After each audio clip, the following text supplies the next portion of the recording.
Hey gang, what's going on? What's up Manic? What's up Satellite? What's up Fury Fighter? Hi everybody! Happy Tuesday! Not Monday. Tuesday! I hope you're all doing well. I've been better. Let me wander back into town real quick so the music settles down a little bit and we can talk for a while. So yeah, hi. Hope you've been doing good. Hope you had a good weekend. Sorry I was not able to stream last night. We got home late. We got home late last night. And I wasn't feeling much like streaming when we did get back, so we spent the weekend in Las Vegas. We left early Sunday morning and drove out. The drive out was super nice. I've never driven to Vegas before. And the drive there is really, really nice. What's up, Deep Thought? Good to see you. From where I am, it's like an hour and a half to 2 hours, around like 2 hours before you actually hit the edge of the greater Los Angeles area. And then it's a lot of nothing with it's a lot of nothing, but it's not like nothing. There's still little outposts and outbuildings and stuff along the way. A lot of power lines. I didn't expect to see so many power lines. We stopped at one junction that was literally just a gas station. So my kids could go to the bathroom.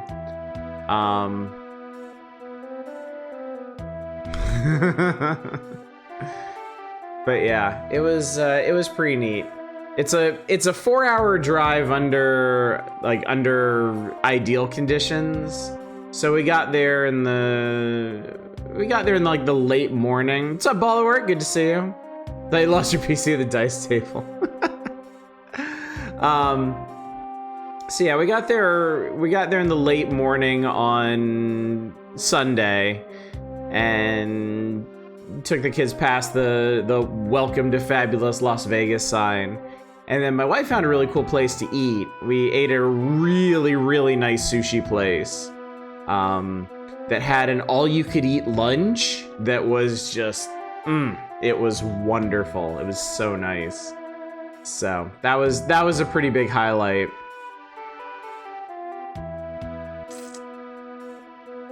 And then as we were leaving there, a guy who was not looking where he was going ran into my car and smashed up the front of it.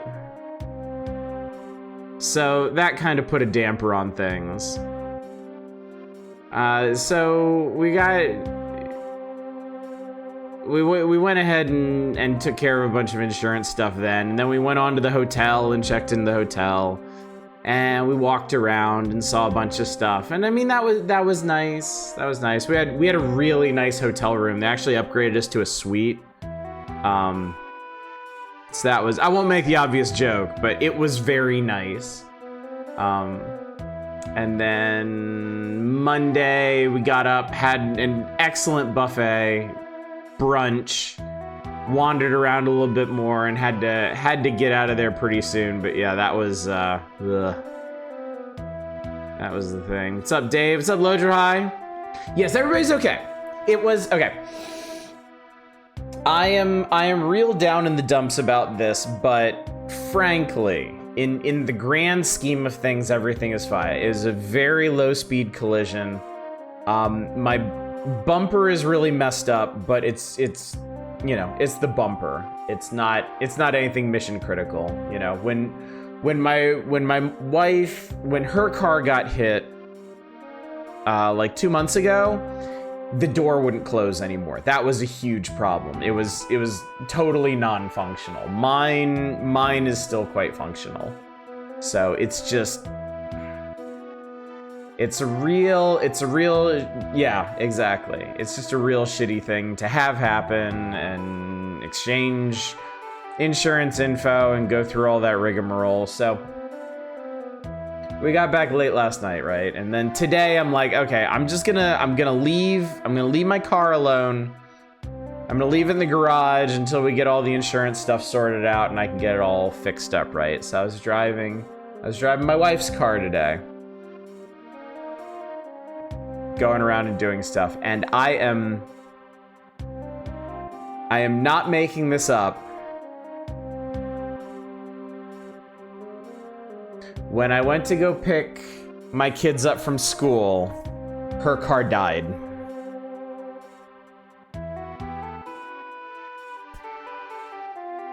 Yeah, so today was pretty bad. Today was pretty bad. No, it's not the battery. I had it towed to a repair shop.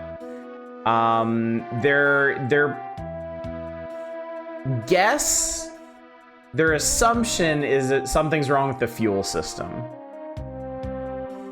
But I'll know more tomorrow once they get in there and check it out. But yeah, it's not. I'm in a real low point right now. I'm normally able to look on the bright side of things and, like, you know, resituate myself and, like, you know, this isn't so bad. You know, lots of things are still going good. I can't really do that right now. I just don't have the energy for it.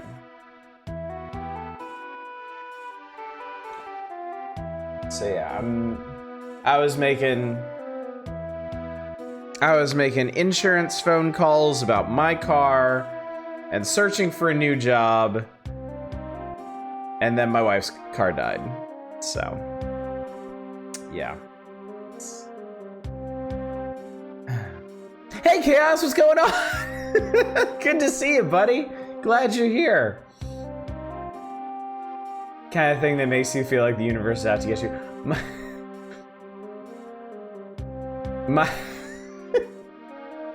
So, in Japanese culture, I am currently on an unlucky year. There are certain ages that are not particularly fortunate, and 42 is not a good one. And it's wasted no time in asserting that. So, yeah. It sounds like I came in during a story. So, quick recap. I'm gonna have to do. Oh God, I'm gonna have to do this a couple times tonight. Nothing against you, it's not your fault, Chaos. It's not the fault of anybody else who comes in later. But I am going to have to repeat this. I'm gonna have to relive this over and over again. We took a road trip to Vegas on Sunday, and a guy ran into my car and fucked up the front of it. We made it home, and then today my wife's car died. So we have like half a car out of 2 right now. On top of being unemployed, so I'm not at my best at the moment. I've been better. I've had better days. I feel like I should break into song at this point, but nope, not there either. Not happening either. Good evening, Drake Dell. Good evening, Nemrin, Depressed Cat, Library Man. Hi, everybody. Sorry if I'm a bit of a downer tonight. I'm gonna try not to be. I'm not gonna spend too much time recapping at the beginning of the night. I do want to play this game. I do want to move on to other things. It's been the worst year ever. It's been the worst year ever, and it's February.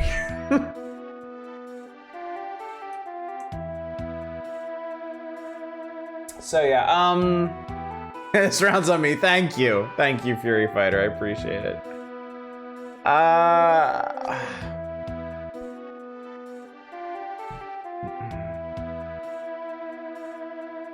Well, I'll keep you all informed I'll keep y'all updated on things. I don't know. I don't even want to jinx it. Obviously, I'm hoping that things improve, but yeah. Hi, Arcane. Manic has the recap. I've not been having a very good couple of days on top of the way things have already been going. Yeah, so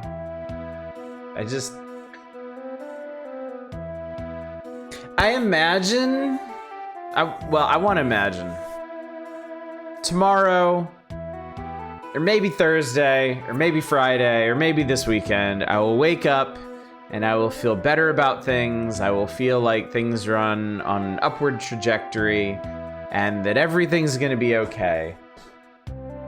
Because that's the kind of person that I am.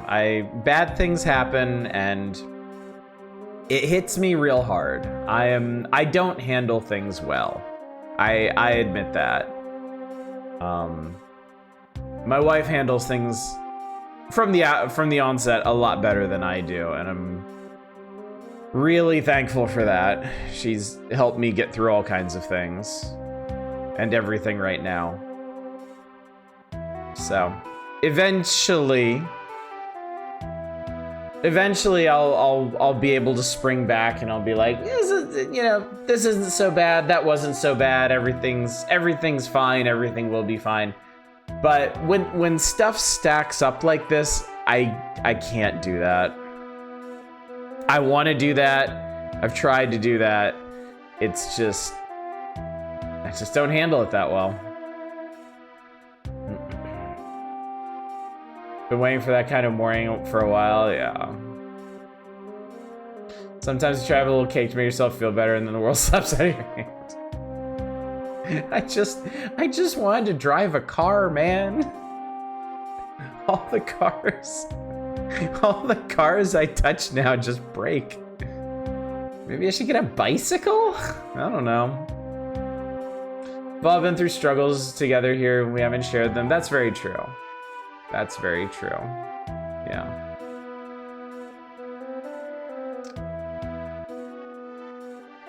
I try, this is a me thing. This is very specifically a me thing. I try not to ever overshare stuff. I feel, even now, I feel kind of weird sharing this stuff. I'm not real used to or adjusted to sharing my troubles, but I stream. I'm on here for 3 hours. If there's something different about me and I can't cover for this, I can't pretend everything's okay. People are gonna notice and be like, what the hell, man? I thought you liked this game or something. Why is he so grumpy tonight? So I have to, and like I said, I don't want to be too much of a downer or anything, but I think y'all should know where I'm at right now. So you are weird, but this is why. Hi, Bestie. Folks are helping me out with the recap, and I really appreciate that. Y'all have no idea. It's a little thing. It's a funny thing, but I actually really, really, really appreciate that. Does she want to do Final Fantasy tonight? Could just relax with something else? No, this is the most relaxing thing I could be doing right now. I think even more so than the power hours. I think this is probably the chillest thing I got. The only thing that might be chiller is if I just stepped out and started a game of Foundation, which I've been playing that a lot. Sorry Caves of Cud, sorry Rogue Trader. They're kind of on the back burner for a minute because I started playing the 1.0 release of Foundation and it's so nice.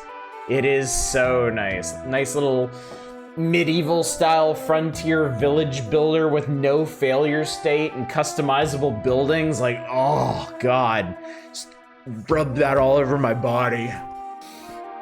So I've been playing a lot of that, and that's been good. That's been good for my mental health. That's what I did last night. After we got home, got settled, put the kids to bed, I just sat down with some foundation for a couple hours, and that was nice and therapeutic. I understand how you feel about sharing. I think your streaming audience is pretty supportive as far as they go without crossing over in parasocial weird. No, you're absolutely right, and I'm extremely thankful for that. Y'all are... All the jokes and memes aside, y'all are very kind and very supportive, and I'm very thankful for that. And I want you to know that I never take that for granted. You know, I don't want to just dump my troubles on y'all. I'm not the kind of person that does that. It's not me. I'm weird about sharing stuff like that. I'm weird. I like sharing fun stuff and interesting stuff. I have a personal thing about sharing trials and tribulations, and that's just me. You know, it has nothing to do with y'all, because y'all are always very, very kind and very supportive, and I appreciate that immensely. It's just I feel I don't do that generally, so I guess Street Phoenix, right? Yeah, I have this thing where I don't want to feel like a bother, and I know how dumb that sounds. I know it's, being around other people, having any kind of social relationship is give and take. It's always a two-way street. But I have this thing where, like, I'm always I'm not sure afraid is the right word, but uncomfortable at the idea of dragging other people down, being a bother.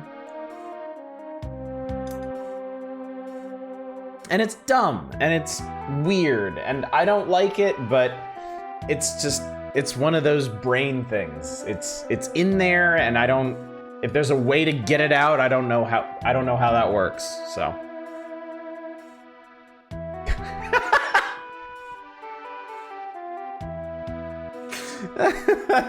It's okay, I just think of it this way. No matter how much of a bother you think you might be, you'll never be as much of a bother as your average Master System game.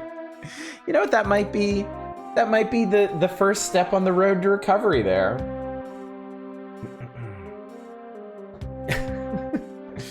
Know what you mean? I don't go to the doctors because I think I may be wasting his time. Yeah, I get like that too. I always second guess myself when I'm feeling bad. I'm like, should I go to the doctor? And I'm fortunate because I just kind of defer to my wife now, because my wife is always like, just go to the doctor, you idiot. And I'm like, yeah, you're right, I should do that. Middle child syndrome or some equivalent. I mean, I'm an only child, so maybe I spontaneously developed something like that. I don't know how it works.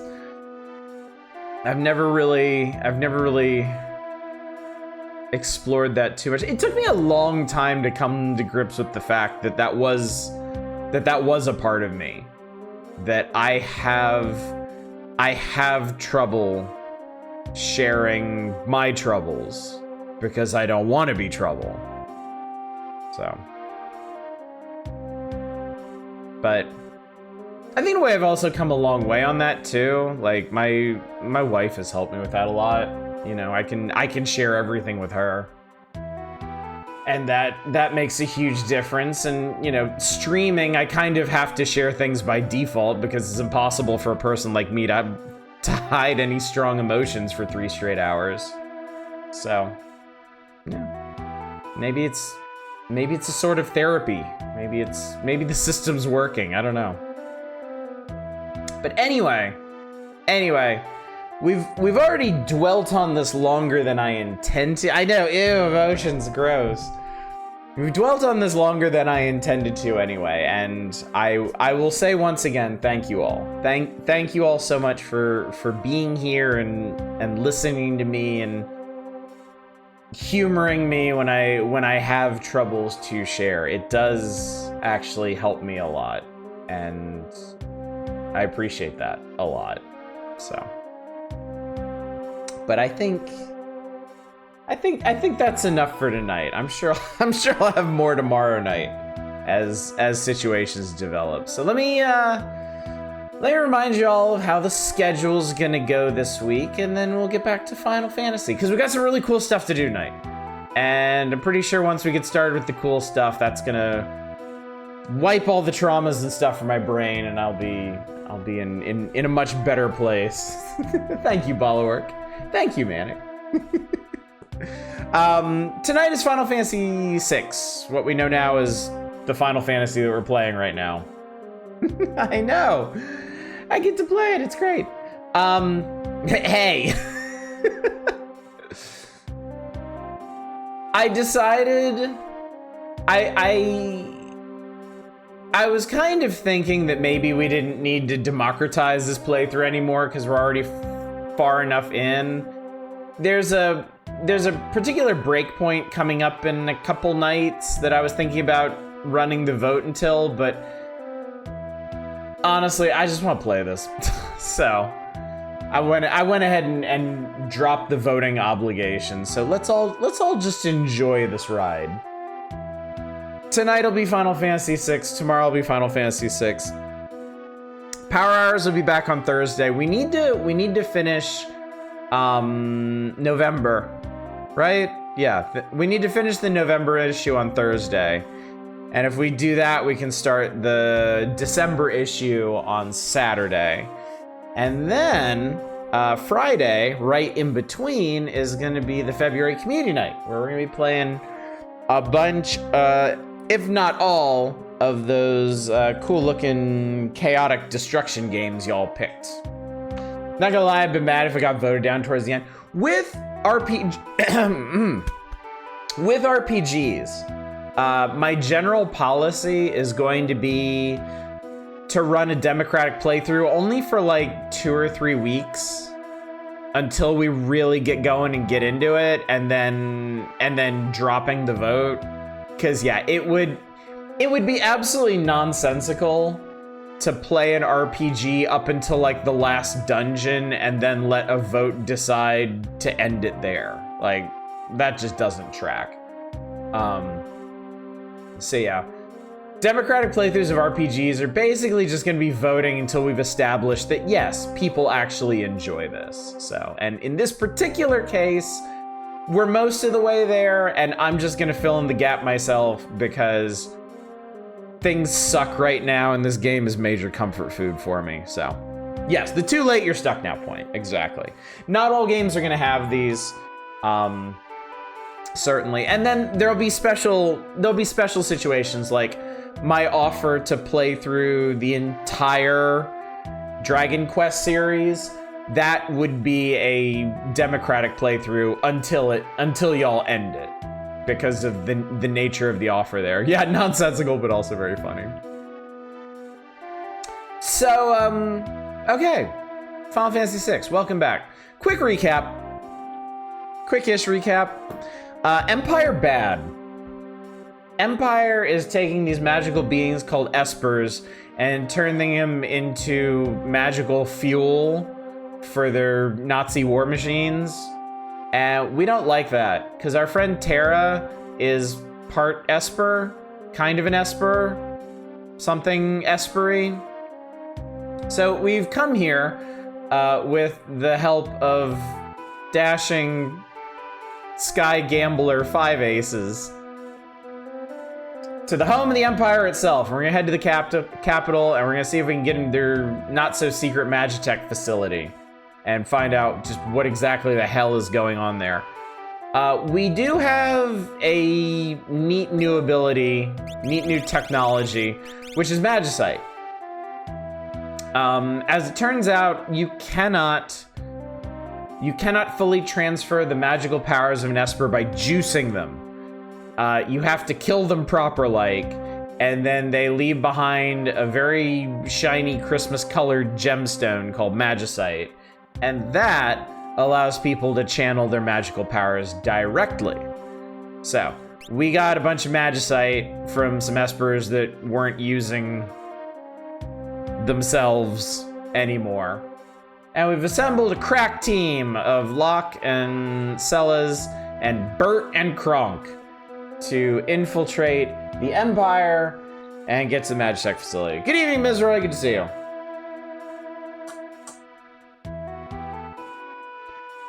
So that's what we're gonna do. That's the plan.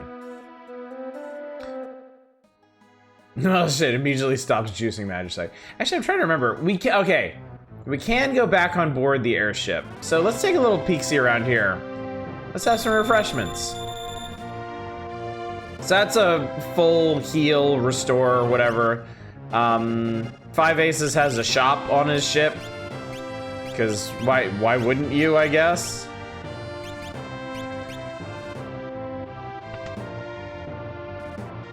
He also has a card table. Because again, why wouldn't you really? This is part of engineering, and this leads to the guest room, which is where he was holding Sellers when he thought she was the famous opera singer Maria. Oh yeah, if you missed last time, you missed the opera. Terribly sorry about that. Heartily encourage you to check out the VOD. It's one of my favorite parts of the game. Oh, this guy's handy. This guy will this guy can strip all the gear from all your party members or just the ones not in your current party in case you left a useful piece of kit on somebody else. What is go supposed to mean? I don't know, some kind of hearty greeting, I guess? Yeah, this dude's got like a full-service casino up here. He's got 3 different blackjack tables, I guess, and then a roulette table. Pretty nuts. Oh, I'm sorry. 4 card tables. What's going on? The Empire is becoming paranoid. Agreed. He gets Sonic's black belt back. I can. And also, if you come up here, this is just the landed version of the airship, so. Yeah, actually, you know what? Let's do that. Those not in your party. Boom, chow, boom, chow. Okay. So that should have ripped everything off of everybody. I hope, maybe. Let's arrange it so I can actually find things.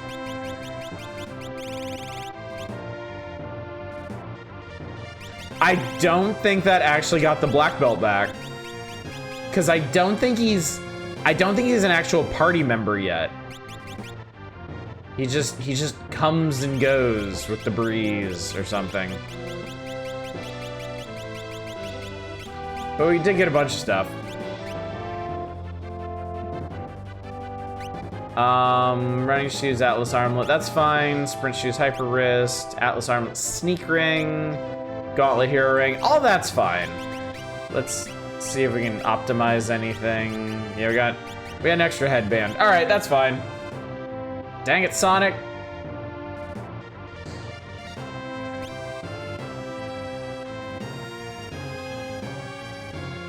All right. Let's, okay.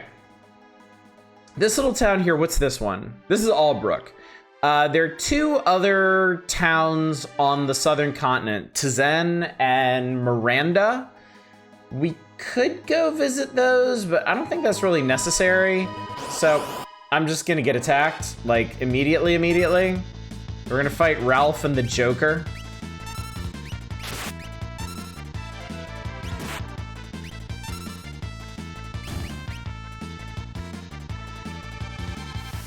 I was gonna quiz you on who's who, but I think we just kind of spoiled it.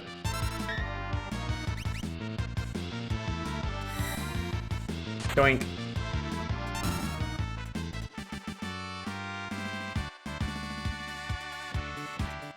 The Cecil Magic the Gathering card is very flavorful for the character I'm here for.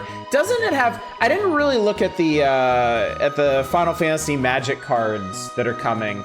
Doesn't Cecil's have like his transformation from Dark Knight to Paladin baked in somehow? All right, I guess we'll save here. Jericho gets his own movies and nobody even remembers Ralph anymore. All right, here's Vector. Ugly brute, better make tracks. So this is the Imperial capital. Oh, it's double-sided, neat. Cool, cool, cool.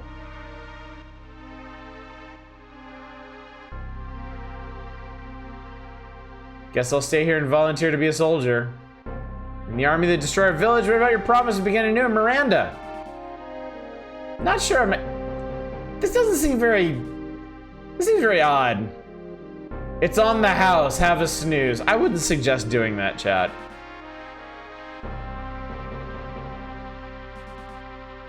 If I remember correctly, he steals a bunch of your money for doing that. Okay, this house I remember. Okay. I'm not gonna do this either. But this old lady, I think, poisons you and steals a bunch of your shit. Vector is not a nice place, is what I'm saying here.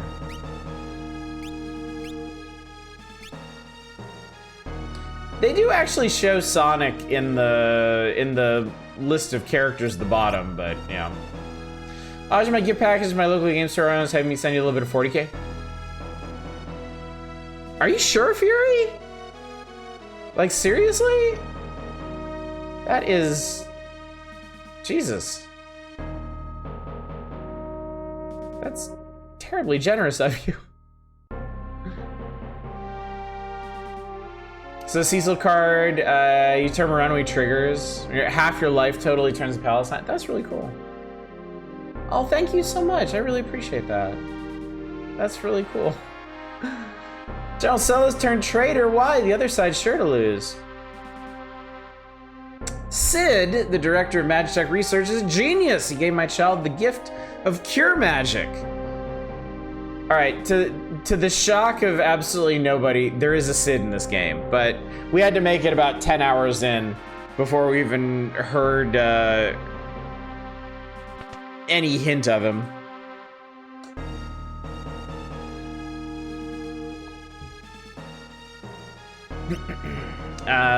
This is all... I don't have any bard hats?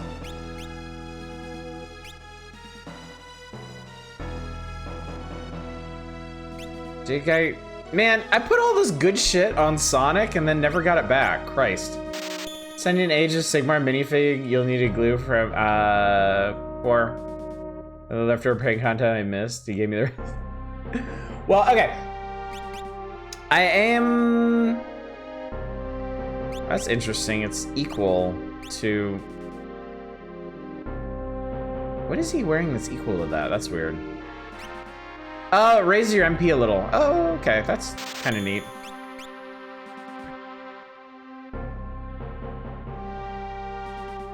Green berets.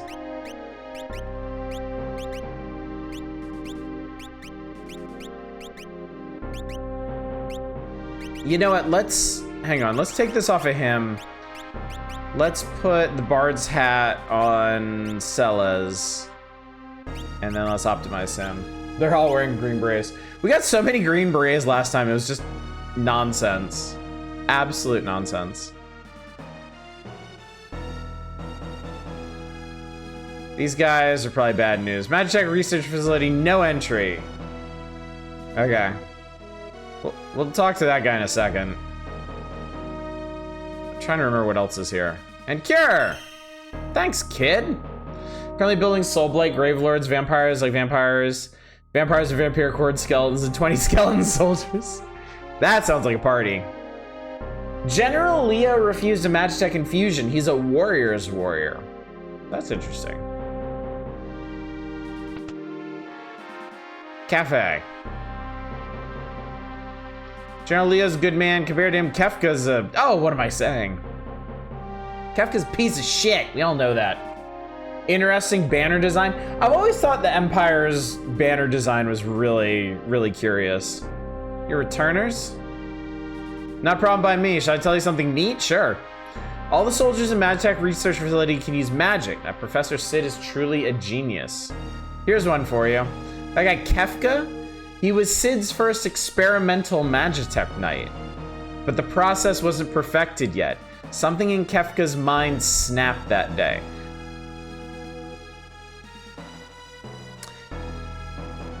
We're gonna talk more about this as we get further into the game, but this is one of my few complaints about this game, is that the explanation for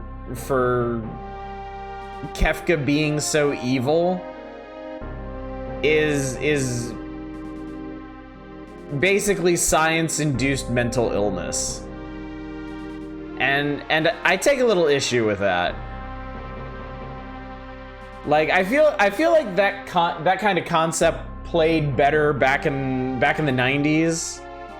Like, oh, they did experiments on him and he went crazy and now he's super evil and has to be put down. But it's a little different these days. Being a wizard did it, yeah. What's the banner? When I go back outside, I'll show you. We'll talk about it a little bit because it is an unusual design. Zen, Miranda, Albrook, they're all controlled by the Empire. It's all because of the returners. Should they extract magic from monsters inside the facility? I don't know. All right, heading outside. Let's take a look at their banner. All right, so that's the Empire. That's the emblem of the Empire. Hey you're returners. Oh shit. I didn't realize these guys were actual encounters. Oh, these are kind of tough too, I think. Is it back to forward or forward to back? I forget. It's the other way, it's forward to back.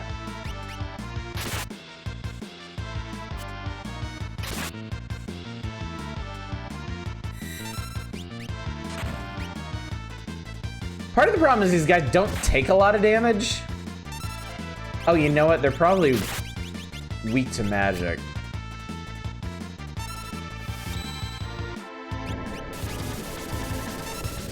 Very calligraphic banner, ink smatter. It does have like an ink blot quality to it, which is kind of interesting.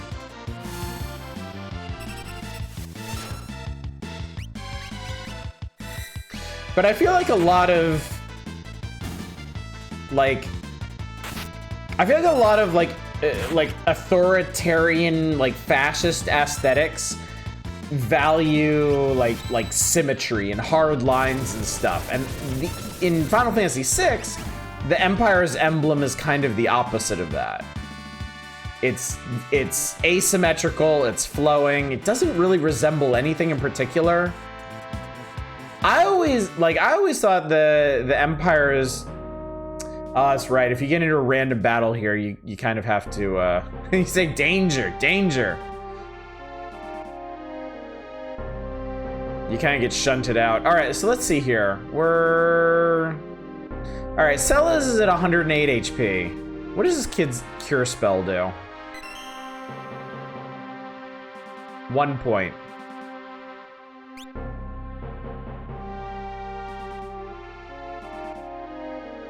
Thinking out, I'm actually not sure how you make Kefka's nihilism work if you take that part of him out. I think the problem is that the justification for Kefka's evil is his brain broke. I think it works. I think you can make it work if you have Kefka's evil be rooted in his resentment towards what happened to him. Like if he's angry and bitter that he was experimented on, if he's angry and bitter that he was the prototype, if he's angry and bitter that his process didn't go correctly when like Celes's did. If Kefka was evil for like a conscious reason,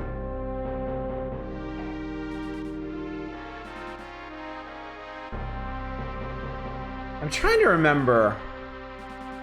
Okay, we're gonna revisit this notion because I remember he gets a big speech at the very end of the game. And no spoilers. If you remember what he says at the end of the game in the final battle, don't spoil it because I want to revisit it. I'm trying to remember if any of this is actually covered then.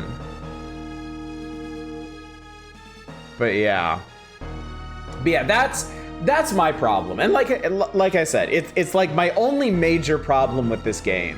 And like Kefka is outside of that an amazing villain, I think, and really, really, really well done. My problem is his motivation, because his motivation boils down to he crazy, and I think they could have done a lot better than that, frankly.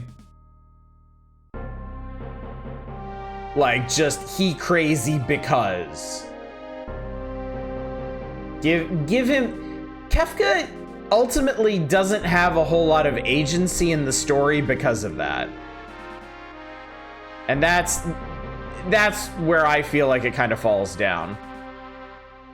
Okay, so this is cool. Okay, I'm not gonna fuck around with this. This is the Imperial Castle. If we try to go up here, they're gonna activate the defense system, and that is not getting well. So I'm just gonna run back down here, and we're gonna go somewhere else.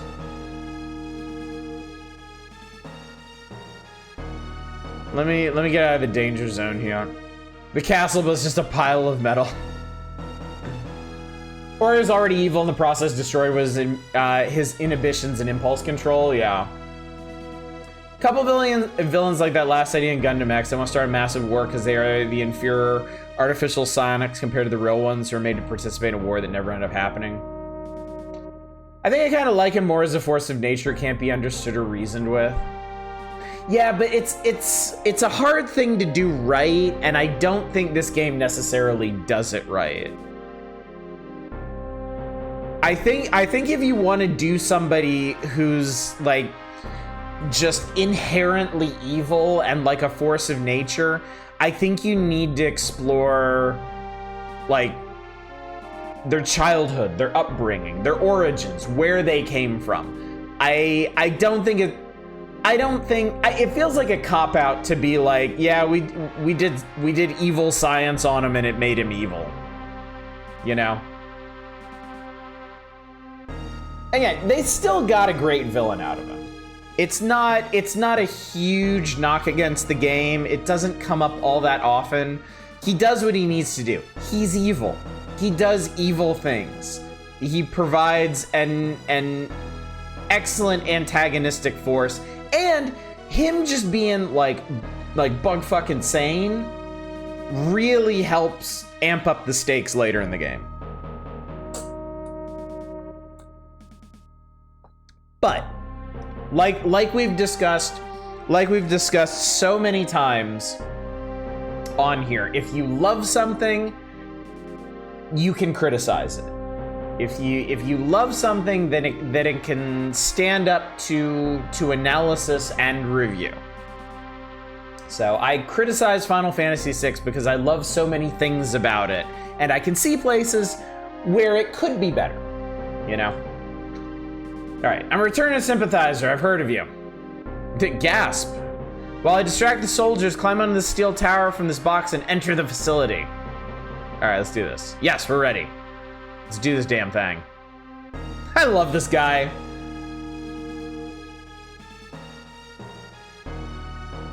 I'm gonna be sick. Get out of here. All right, so if we go over here, we can hop up here and then... gonna toss it all. Hey! Bleh. Bleh. Okay. Don't go down and talk to those guys. You'll have to fight them and they'll kick you out of the city again, and you just have to do that whole sequence again. Not a good time. All right, can't follow the train tracks, but we can go this way.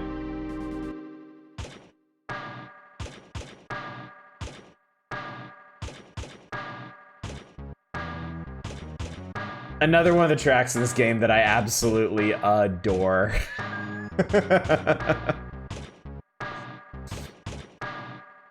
Is that any better than Mommy is an evil alien? I'm evil now too.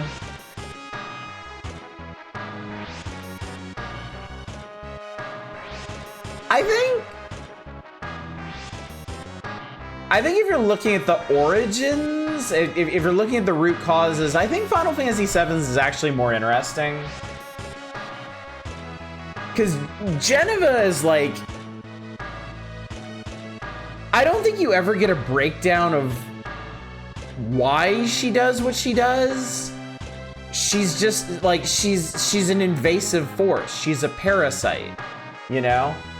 And I think that's compelling because you're not fighting a person in Jeneva. You are fighting, you know, a creature, a being that you can never hope to fully understand.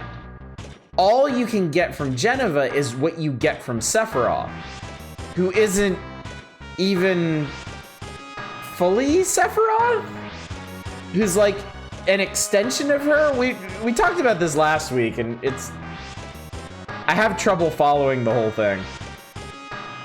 But yeah, I like that setup a bit better, honestly. I think Kefka's a better villain. I'm just gonna say that up front. I do think Kefka is ultimately a better villain, but I feel like the setup for Jeneva and Sephiroth is more interesting. More information, read my Jeneva Lavos. Oh God. Oh Jesus. That's why I wasn't moving, because I knew the second I moved, the music was gonna stop, and I didn't want that to happen.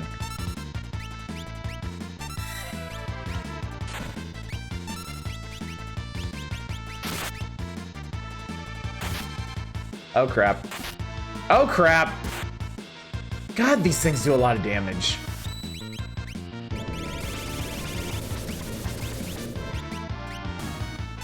And I don't have much in the way of magic to work with yet.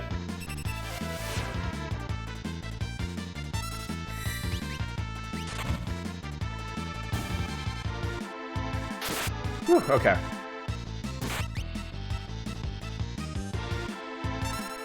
These guys are apparently full of tents. It's very... No, I can't do it. I can't do it. I can't do it. I was gonna do it. I can't do it. We've learned our first spell, chat. Kronk learned sleep. Thank you, Miss Roy. Thank you. Somebody had to say it. Somebody had to say it. All right. I think we're gonna be doing a lot of magical healing in here. I never really like how quick he transitioned from honestly pretty decent sounding person to bring down everything as me being younger and maybe not getting it. Like Final Fantasy VII is very much a game about like the story. Okay, one thing I love about Final Fantasy games is all of them have very strong themes. All of them are about something in particular. And Final Fantasy VII is all about the sense of self. It's about the very concept of self. Who are you? How do you know you are who you are? And Sephiroth, I think, embodies that perfectly. He knew exactly who he was until he found out about Jeneva. And then he couldn't handle that anymore. He wasn't who he was absolutely sure he was. And through that trauma, completely embraced this other persona because he didn't know what else to do. And I think that's really interesting. I think that's a really good hook for a villain.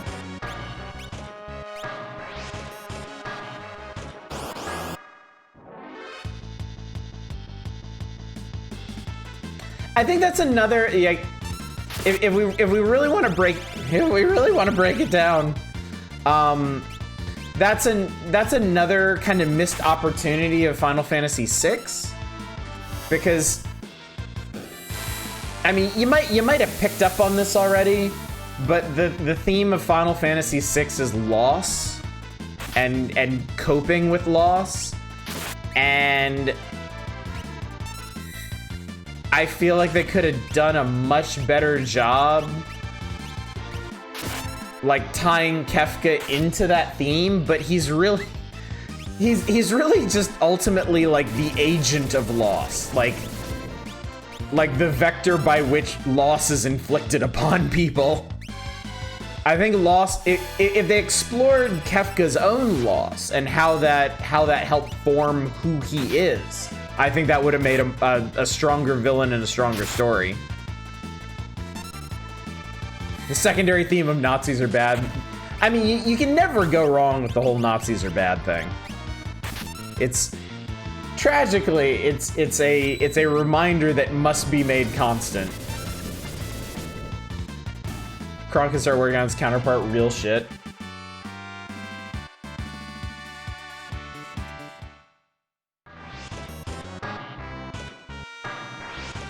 I'm gonna pick up a subtext with Final Fantasy IV's theme. I'm not joking or anything, asking seriously. Final Fantasy IV's theme is...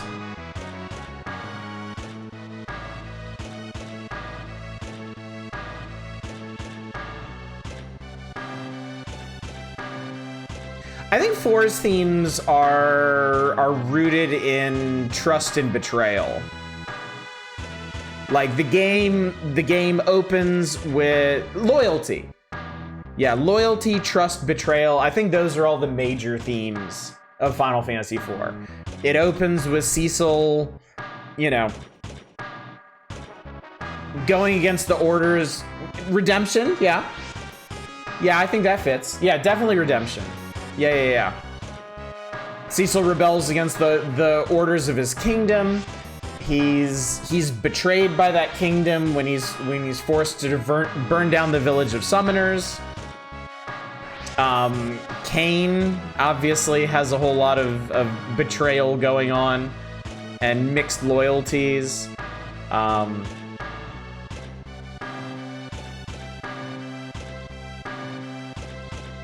Yeah.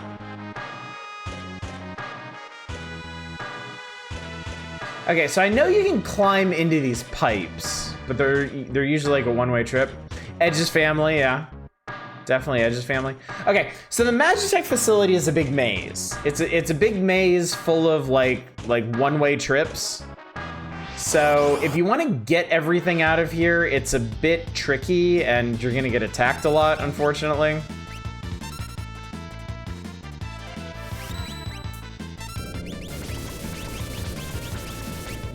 I'm a little worried I'm gonna run out of magic through here. Found the village idiots. No, I wouldn't worry about that. I mean, look, I identify these things because I was an English major. Like, my degree isn't overanalyzing things, you know? And not everything has real strong themes. Like, I can't really speak to Final Fantasy 2 or 3, like the actual 2 or 3.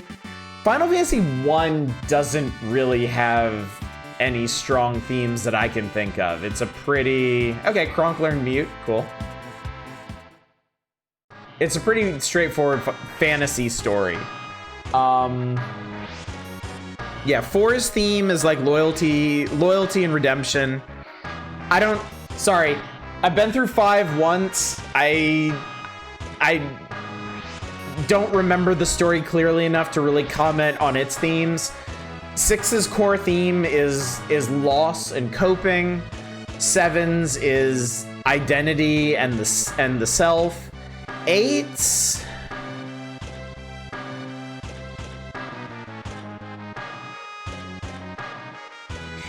I think is about connections. It's about the ways that people connect and the ways that those relationships develop. 9... Okay, I promise I'm not trying to make anybody mad by saying this. I feel like 9's is a rehash of 6's themes of loss and coping. Final Fantasy X's theme is just Tidus laughing.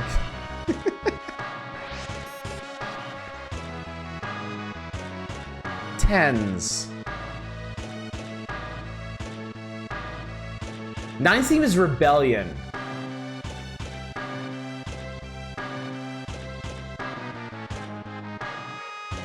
Okay.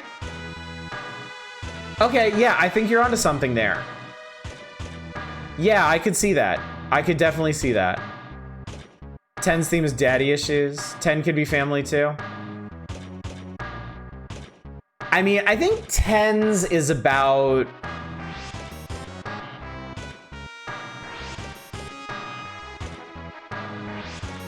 Tens is a little bit more Tens is a little bit more complicated. Tens is about sins of the past. I would also throw in there like an analysis of like duty and obligation. Ten's theme is also a rebellion in a way. Well, if you want to broaden your view, I feel like rebellion applies to a lot of these games. I mean, we're working with the rebellion right now. 10's about Blizzball. 9's theme being dealing with loss is the only way the final boss makes sense. Yeah, that one's a little... Okay, so I just yeeted myself onto a conveyor belt, which, okay, good. That's where I wanted to be. Because that got me over here. That got me a flame saver. I really don't remember very well how this place is laid out, so. Randomly cast fire. Locke, Cusco, Celis. I think we're gonna give this to, but Locke has a thief knife.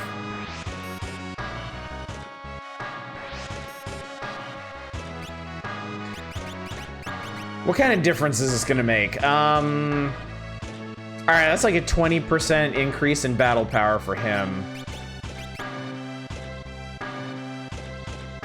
God, she's fucking strong. Jesus Christ.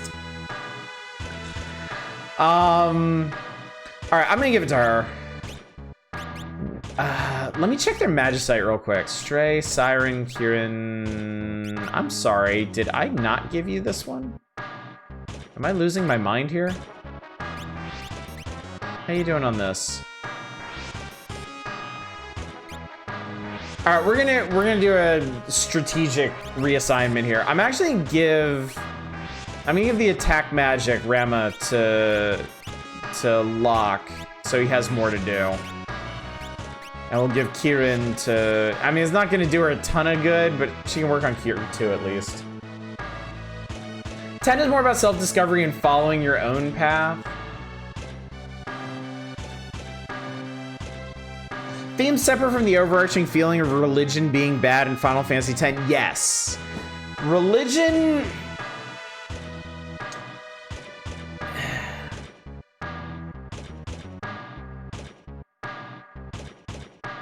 It's kind of like there are certain themes that are like surface level. Like, I wouldn't necessarily say that Final Fantasy VI's theme is fascist empires are bad, because yeah, of course they are. Like, yes, Final Fantasy VI is saying this. Fascist empires are bad. That is a theme, but it's not like... It's not what the entire story is built around.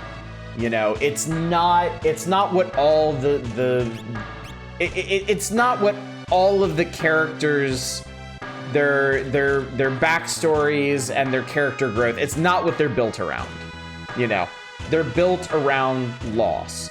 Look, everyone in this lineup here, every single person in this lineup here, in our party, has some kind of unique relationship with loss and is currently in some state of coping, right?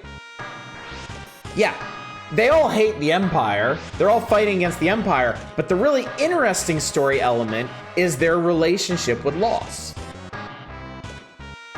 So that's what I'm talking about when I'm talking about themes. If you're talking about the narrative theme of a game, you're looking for something that connects everything, not just the main plot, but like the characters themselves, the story beats, everything. So yeah, 10's theme is not religion is bad. Religion is bad is used as a motivator to push the ideas of rebellion and also ideas of I guess killing the past? Not killing the past. Like progressing, like, I guess acknowledging and working to heal old sins. Even that's a bit on the nose, honestly. Alright, the Final Fantasy story is built around troubled times in Japan and mirroring those issues, if that made sense. No, it does. It does. Not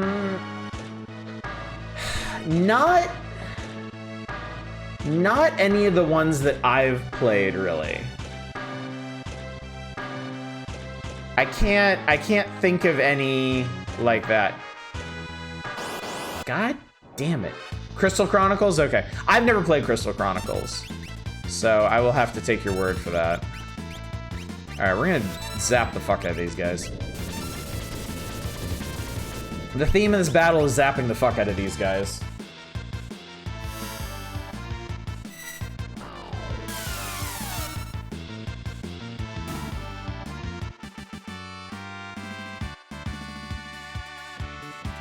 Locke gained level, Kronk learned slow, Bert learned muddle. Learn a bunch of utility magic here. How are these guys doing anyway? I think Stray...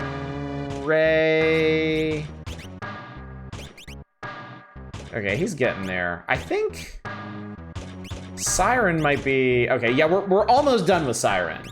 So I can start trading that one around.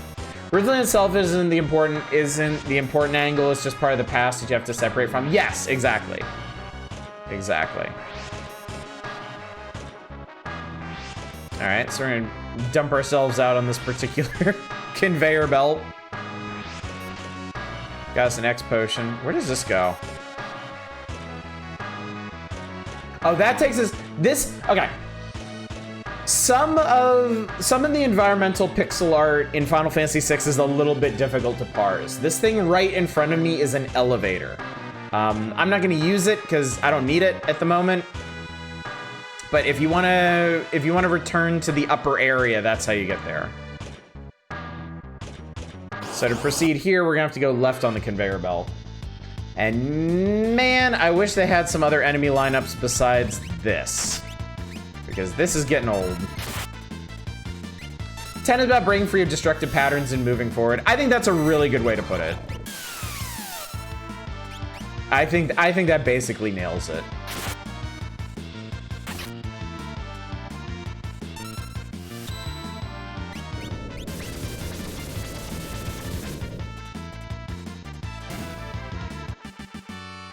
All right, that went pretty well. Oh, yeah, Kronk learned fire. Okay, so when somebody else finishes their Magicite, we can swap Siren out.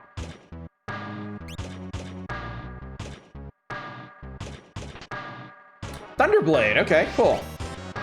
Getting a lot of these damn things. All you need is people around who really like you enough to give you shit when you screw up. All right, same folks. So, I mean, this is gonna help us out a lot more here. So we'll go ahead and use that. Yeah, I really like talking about themes. I really like analyzing narratives, because I really appreciate the effort that goes into making good ones. I really appreciate the effort that goes into making, you know, compelling, cohesive stories. Back attack. Back attack. Okay, I haven't given you anything cool yet. I'm just gonna, you know what, you can do the thing. This is the last time you can do the thing, but I'll let you do the thing. And Brass and Aron around made Jet give up alcohol because he knew he'd embarrass them.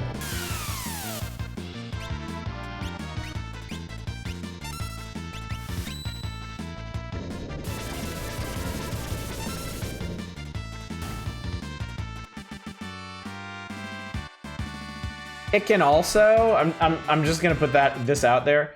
It can also be really fun to try and analyze themes in media that didn't really put a lot of effort into including themes. All right, I think I'm gonna skip float for now. I'm gonna go ahead and have these guys switch out. float is not super important at this point. Because the fact of the matter is, any creative endeavor is going to have a message in it. All these idiots who say like, oh, I don't like my games being political. I don't like my movies being political. Sorry, they are. Because they were created by humans, and every human that creates something with an agenda, whether they realize it or not. So all media can be analyzed in depth. And you can get some really interesting shit out of it.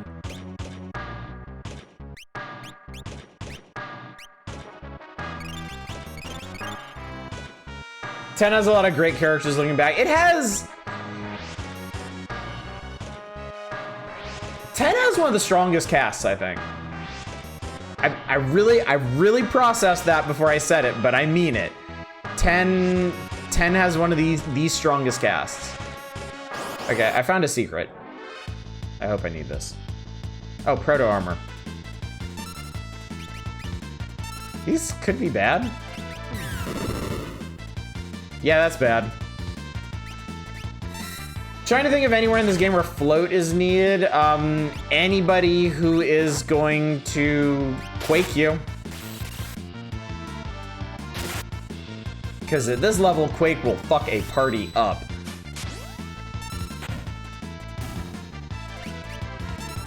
There's some other, like, ground-based effects that it will help you, avoid.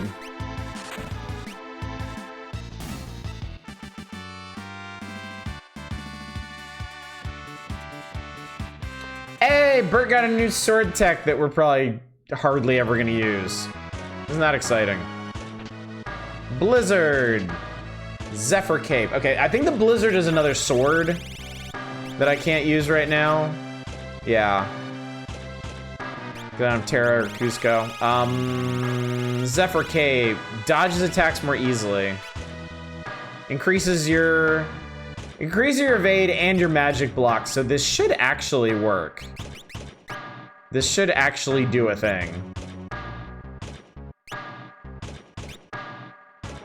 But who do I want to put it on?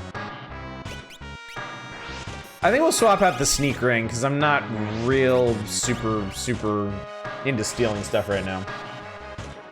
I don't doubt it, I'm just trying to think of any.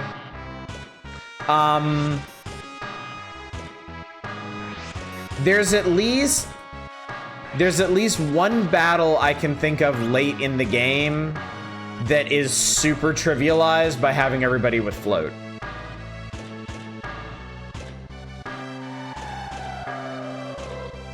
Oh, wow, okay. I didn't know that happened.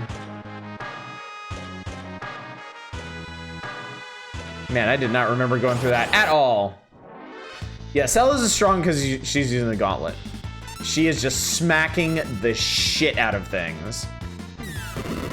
All right, I'm gonna show you what his new technique is. It's pretty cool.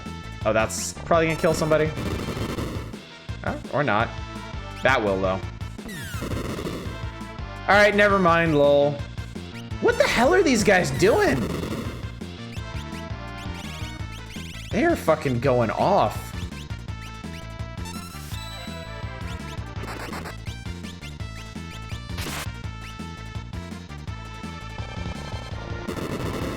Oh, that's bad. Wait, launcher might be percentage based. Okay, he's dead.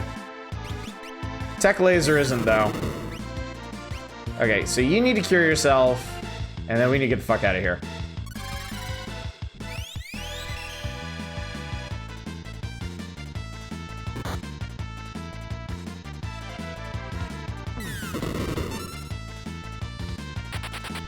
Oh, Christ. Okay. Everybody get the fuck up.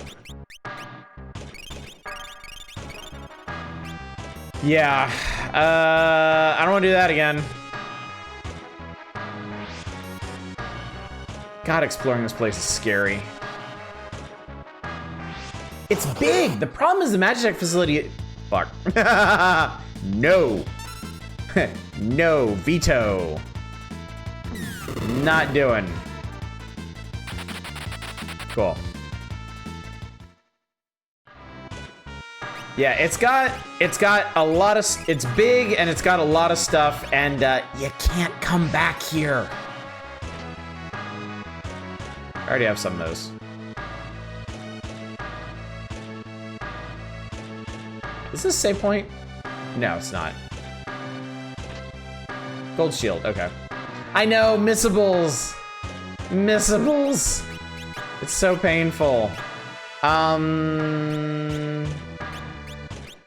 Everybody's defense is pretty good, except Cella's, but she's not using a shield. He can have the gold shield. Finally got to near the end of Sunbow Transformers, is just the 4th season, which is 3 episodes long. I don't remember. Oh no, that you come up that way, I think. Nope, we're not doing this. They were out of money, like out of money. One of the weird things about this one, I can't remember if 4 or 5 worked this way, but not everybody escapes at the same time. Everybody has like individual escapes. Pipsqueaks. Pipsqueaks. I don't remember how dangerous these guys are. But we got preemptive, so. Okay, I think we're good. Toei wasn't though, which is why there's 3 whole Japanese seasons. What is the lore behind Pipsqueak? No idea. I think the general lore behind everything in the Magitech facility is they're all creations of Sid experimenting with Magitech power.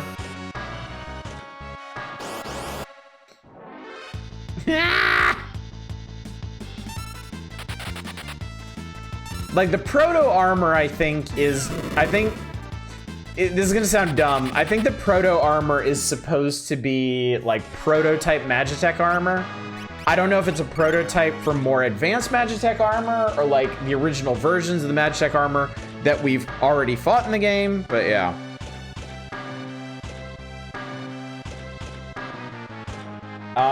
The Garms and soldiers, I think, are just regular guards. The Pipsqueaks, I think, are creations. I think they're experiments. You see how goddamn big this place is? Okay. Maybe we can do this. Okay, I'm gonna show you this goddamn sword tech. I'm gonna do it. There. There, do the damn thing. Quadraslam. Ambition to recreate it satisfactory.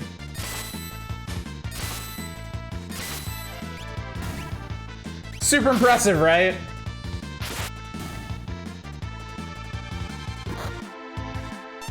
Oh, don't fire dance us.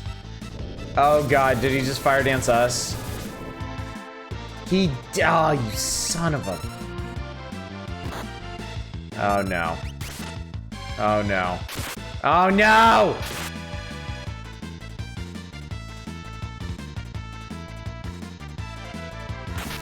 Called Quadraslam because it deals 4 damage. He tried to steal from himself. That's hilarious.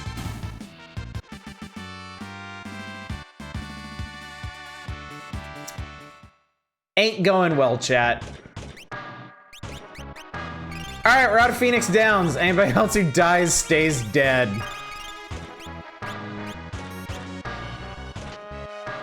We got plenty of tents though, so if I could just... Oh, shit. Okay, wait. If I could just find the save point in here somewhere, we'll be okay. Big if though. So yeah, Quadraslam does 4 hits, but they're like prorated. Okay.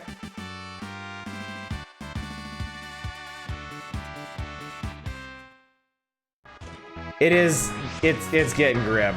I'm not gonna lie. They got us on the ropes here.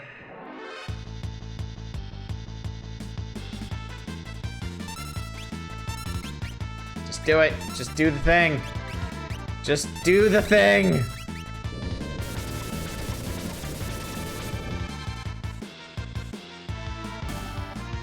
That helps a lot. Scylla learned Scan, Locke learned Poison, Bert learned Mute. It's a very educational trip. We're learning so much. Okay, I need to get going. I don't even know if that was the right way to go.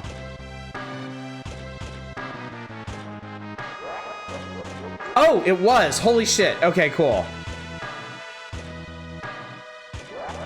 I'm all powerful. I'm collecting espers. I'm extracting magic. And I'll restore the statues. Woof, woof, woof, woof, woof. Just a silly little guy. You've been completely drained of your powers. Now you're useless to me. Yeet. What are the statues? Hasn't been explained yet. We'll get to that. And you, take a hike. Fling. This is, I believe, the first mention of the statues in the game. Woof, woof, woof, woof, woof, woof, woof, woof. Borf, borf, borf, borf, borf, borf, borf. Okay,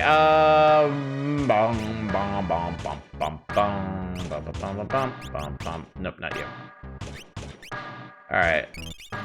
Let's get all topped off before we do anything rash here. I really, you know what, I really just need to invest in... I need to invest in a lot of consumables. Alright, so we're gonna follow them down.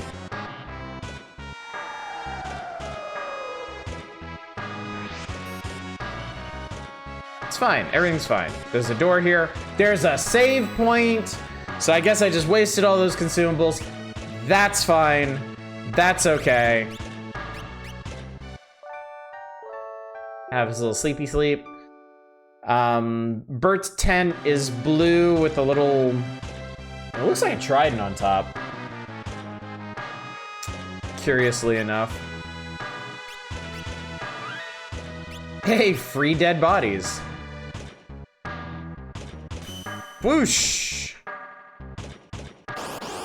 Whoops. It's fighty time. Unsurprisingly, he cast fire. Actually, I should runic through this whole thing. Do I have other stuff? Bolt! Yes, okay. That's how this is gonna go. Can I mute him, I wonder? Kefka lied as easily as he breathed. Oh, I'm so stupid. Of course her runic is gonna...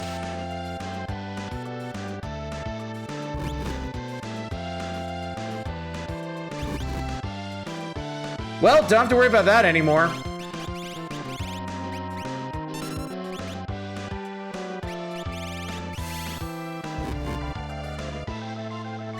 We gotta, like...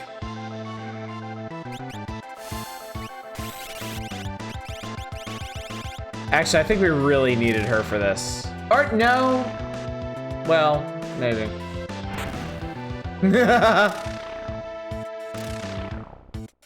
That's interesting. I don't think I've ever seen him do that. All right, I think I screwed this up. I think we're gonna have to do it a different way.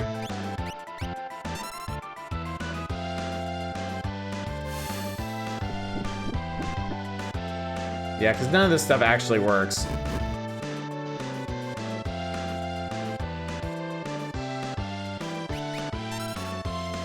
I didn't equip the thing I actually needed.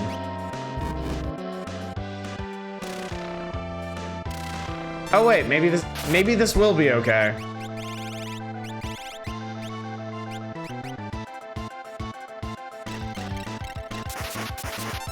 Nah, never mind.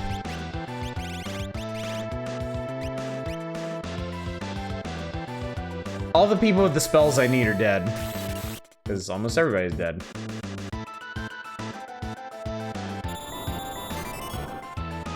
Doink. Annihilated.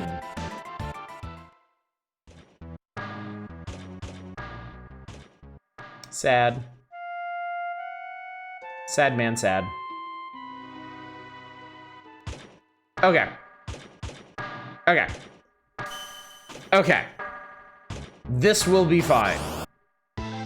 This will be fine. Return of Kefka.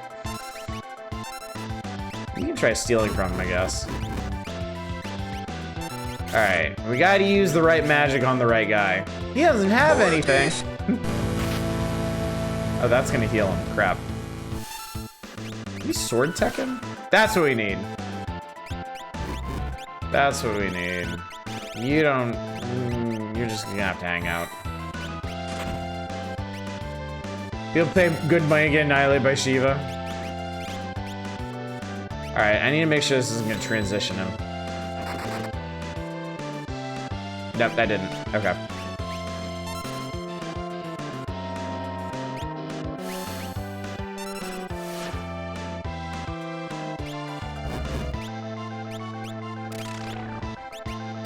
You know what? Keep her ass alive, please. Alright, you have fire. That'll do. Did I give her the fire sword? I think I did.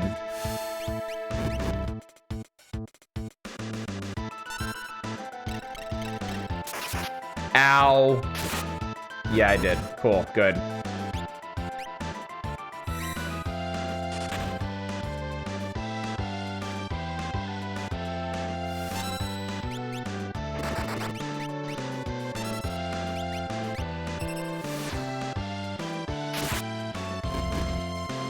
There we go. Okay, who are you?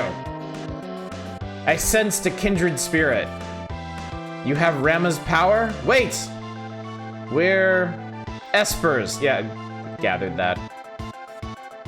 It's Ifrit and Shiva. Well, Rama did entrust them with his power.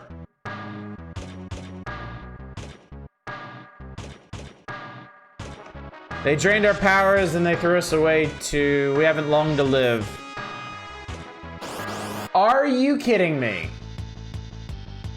Flan. Seriously.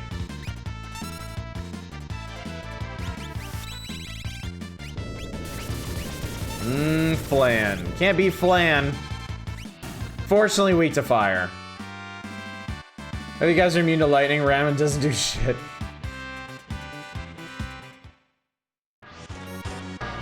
Geshel has grabbed our friends as trying to drain them of their power. I too suffered my turn in one of the glass tubes. They'll follow Rama's lead and give to you our power.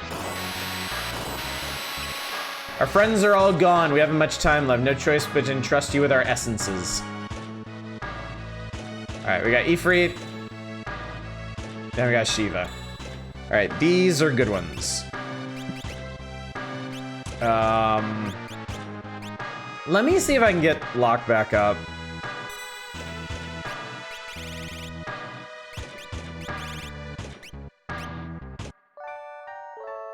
Are we under level or bosses expected one-shot characters in this game? They will at times one-shot characters. Later in the game, we'll have more tools to mitigate that. Okay, good. But right now, we don't. I mean, you could probably grind out enough HP to survive that. But you wouldn't be able to survive everything in here, I don't think. There's some stuff that just does too much damage.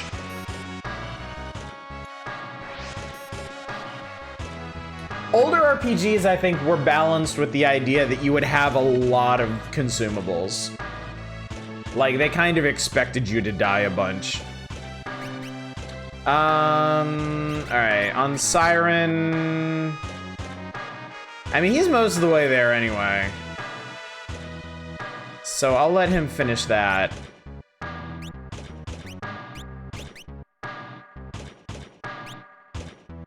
I'll let these guys finish what they got, and then I'll swap in the good stuff. Oh yeah, I should probably save. Haha. I would honestly say this is one of the first big walls of the game. I think it can be. I've never gotten stuck on the Magitech facility. Nothing will make me use those 99 elixirs.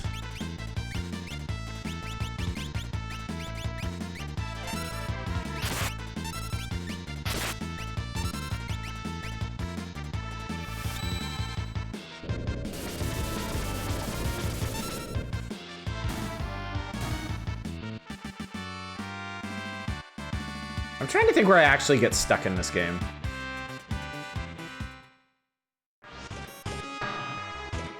There's two big obvious points that I'll talk about when we get there, and then there's...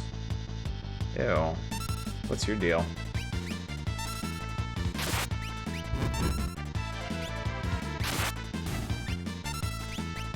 I don't think I like these. After you Magicite, the game kind of expects you to futz around your new toys a bit before advancing the plot. Maybe I was supposed to explore the rest of the continent. Maybe I was supposed to visit the other towns. I thought you did that afterwards. Shitora's doing Nuzlocke and just lost her Machoke named Bob.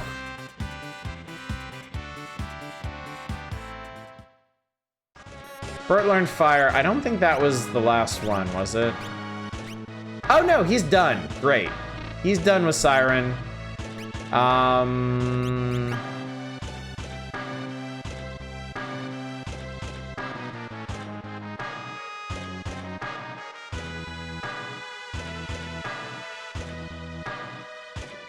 Yeah, sure, why not?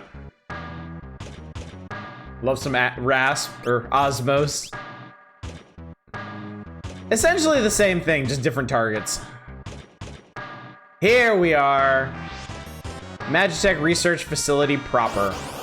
And god damn it, we're still getting attacked by gobblers and rhinoxes. Why? I don't know. These are outside enemies. I don't know what the fuck they're doing in here. For me, I just got a long time between Blaze, and I finally picked it back up. I completely forgotten where I was supposed to go next. That definitely happens, and I've lost out on a couple RPGs because of that. Kronk learned Imp. I think he might be done. Yeah, I'm not gonna bother with Siren for him. All right. Start the long march to learn fire too.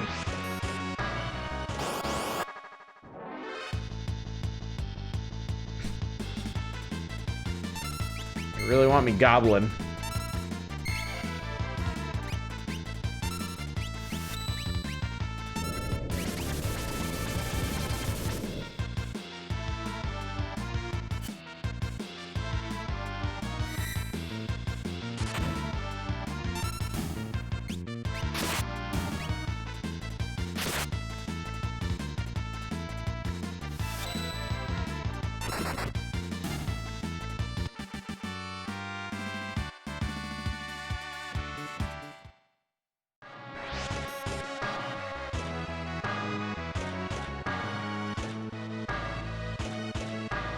I'm not sure I remember this guy very well.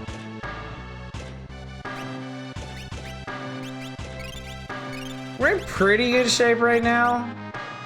We'll see how this goes. Number 024. He's cool looking. I'll say that. Who has... Actually, see if we can steal some shit from him. Rune Edge. Nice. I think we have... Yeah, we have Scan. Scan and... Overflow. Oh, no! Alright. I don't want to do this, but I gotta stop him. Level 24... Bunch... Okay, no weaknesses or anything. Cool. Ah, shit! That's gonna hurt. Oh, God. Oh, God, I killed Bert! Bert, no!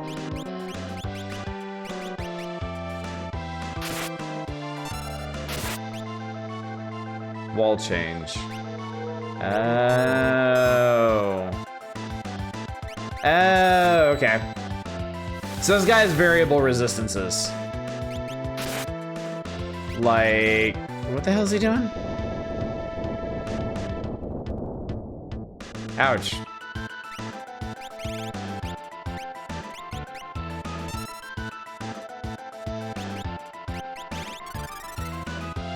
I don't think, you know what? I don't think I have anything for that.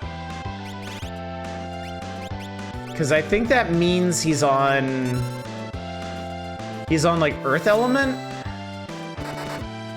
Oh, well that'll, oh fuck me.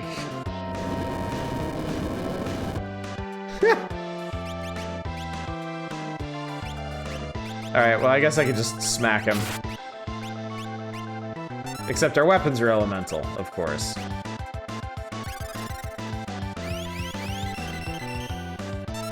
That didn't really help enough. Okay. Alright. Another system shift. Alright, lightning doesn't do anything. Dodo boss, have you suplexed the train yet? Yes, I have. Good time was had by all. Alright, you know what? Heal yourself up first. Interesting to see a boss like this in Final Fantasy. I feel like they've had him for a while. I don't think this is the first one with shifting elemental resistances. Okay, we need ice. Ow. Oh, but she has cure. That's okay. We'll use consumables. Magic remove the... There we go. Reviews for physical attacks once you get it. No, definitely not.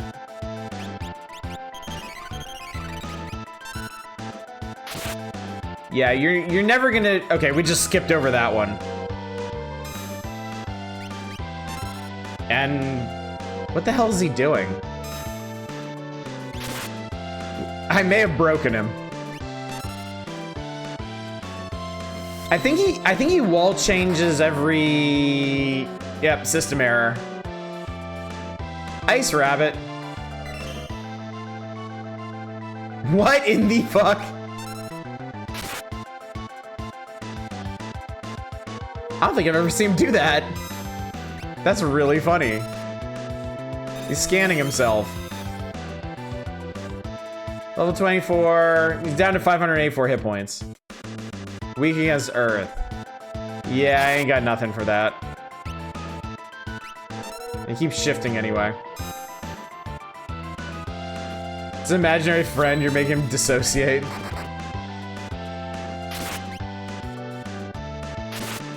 Oh no, oh fuck, I healed him. No, don't kill him, I needed him. Shit. Oh man, we were like right there too. Can I poison him, I wonder? Would ice help? That doesn't do anything.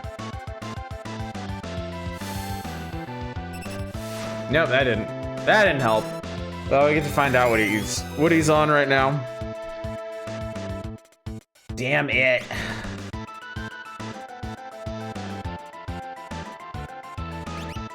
Oh, he just wall changed. Thanks. He had me. He had me dead to rights. He probably still does.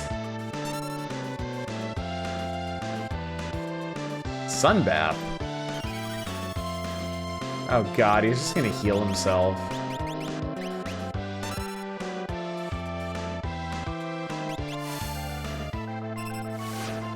Okay. Alright.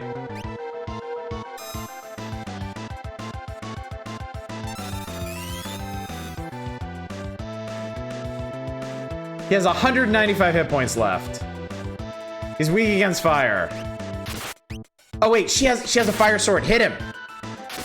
Oh, thank God. I have never had that much trouble with this guy. He went absolutely bonkers with those wall changes. I thought the wall changes were at specific HP thresholds, but nah, he just does that shit whenever he feels like it. Good lord. Okay, well, we're not gonna get attacked anymore, in here at least. But look, all of our mascot friends are here.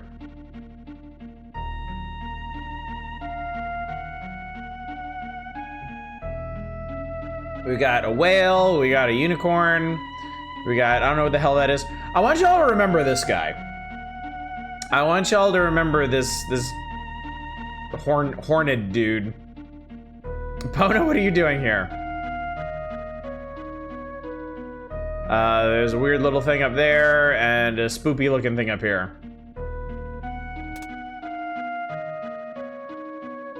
You want to help me, but I haven't long to live. Just as Ifrit did before me, I'll give to you my power.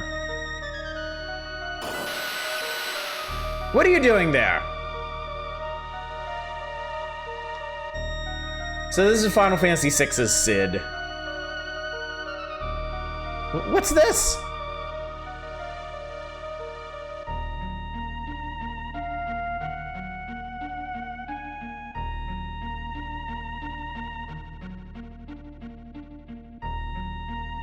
So Esper magical power can only truly be transferred when one of them passes away. So this is an interesting implication here.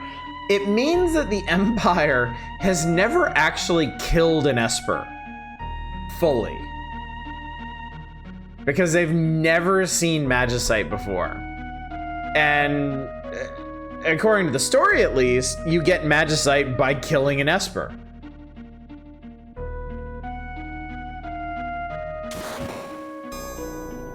Mew.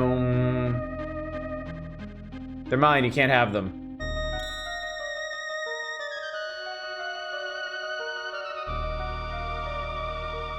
Professor Cid, General Sellers, who might these dubious characters be? Your troops? No, you see, can it be true that you came here as a spy, seeking to cause an uprising? That was a lot, yeah, we got half a dozen just right there.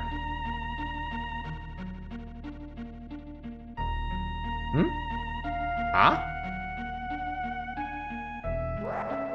Woof, woof, woof, woof, woof. So that's it, Magicite. Cid, you miserable blockhead. Now.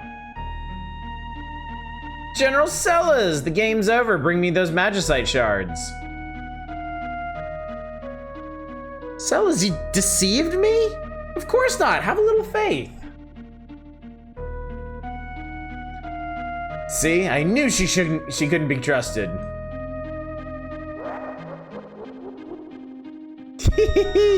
She has tricked you all! Sellers, that's so you! That's so Sellers. Locke, please believe me.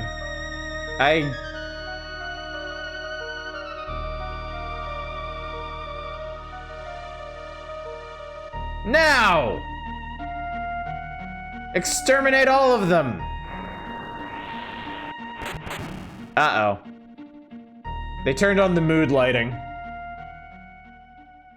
Locke, let me protect you for once. Maybe now you'll believe me.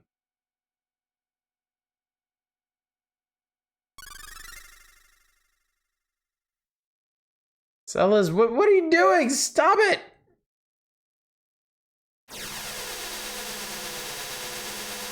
Noom. I don't know what spell she used there. It's not one of the ones she actually has access to right now. Sellers. She's mood lighting. Sellers did a thing. Ooh, what happened?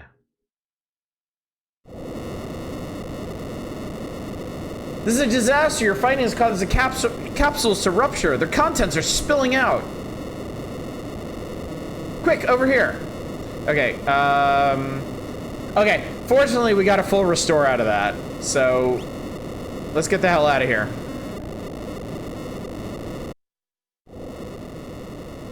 I guess they have to do that. Kefka's used me, used the Empire. What have I done? The life energy of those Espers. You've helped me come to a decision. I'm going to talk to the Emperor and have the stupid war stopped. Sid comes to this conclusion very suddenly. Extremely suddenly. Oh, and you get a save point, too. That's very nice. Real quick. Shall we take a look at what we just got? So we got Unicorn. Cure 2, Remedy. Cure 2 at a pretty high rate, which is nice. Dispel, Safe, and Shell. Maduin is all the level 2 spells at a ×3 rate. This one's really nice. This one's really helpful for getting somebody up to combat speed. Phantom is Berserk, Vanish, and Demi. Not super useful unless you know the thing about Vanish. Shote is Bio, Break, and Doom. Bio at least is really helpful. Carbuncle is a bunch of utility spells. Reflect, Haste, Shell Safe, and Warp. These are really helpful. And then Bismarck is the level 1 attack spells and life, which might be the only access we have to life at this point. I think it is. So damn, that's a thing. I actually forgot to check how we're doing on our current spell progress. All right, working on that. He's working on Ephraim. I'm actually gonna swap him out for Maduin, so he can learn all the 2s at once, and then he's just working. He can finish that. He can finish Bolt 2, and then I'll just put him on something else. All right, so let's save here. And then, sorry, I need to reset the audio because it's gotten rather out of sync. Hold, please. Final Fantasy uses the word carbuncle has always confused me because if you look up what a carbuncle is on image search, it's quite a nasty skin condition.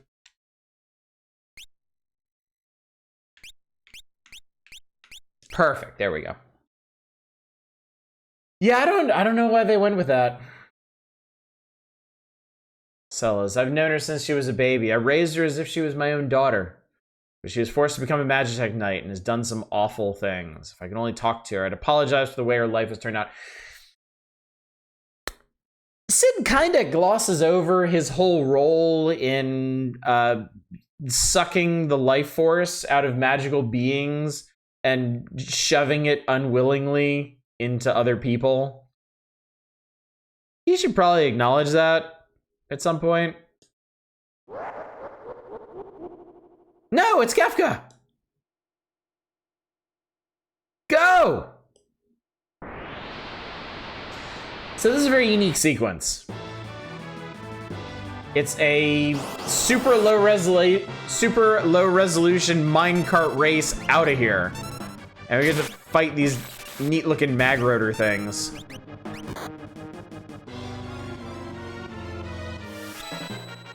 Donkey Kong.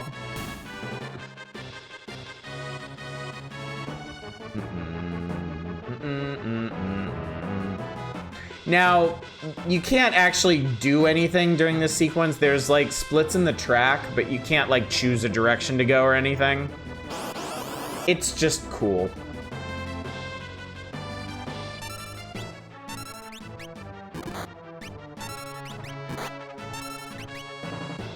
Yeah, squinting me.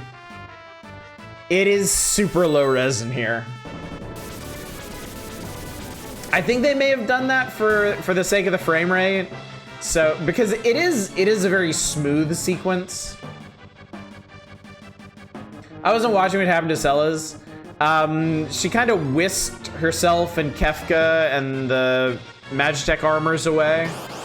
I feel like she might have used Warp on their party instead of our party. Fight you just did at the end of the Magicite base proper, that was the one where Gao just absolutely trashed the boss in 2 to 3 rounds. That's when I learned how broken he could be. Makes sense. Makes sense. I probably would have fared better if I had brought him. Never seen a carbuncle use a gem name, perhaps because everyone has always just said Ruby instead. Bert learned himself some ice.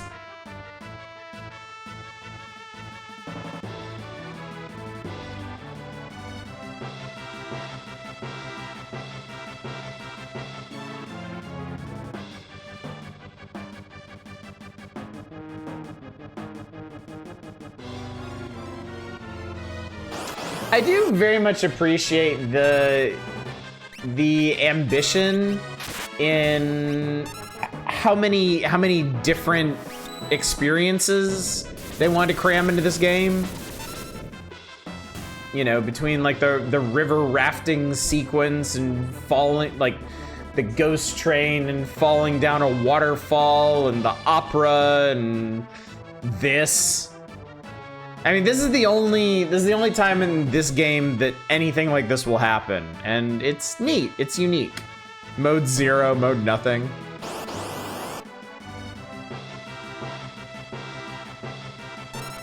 Actually, we're just gonna switch over to you, and you're gonna do the thing. And it's gonna be great. Ow, that did a lot of damage. Bit deeper dive is apparently red gemstone, typically garnet cut in a smooth red dome, no facets. Interesting.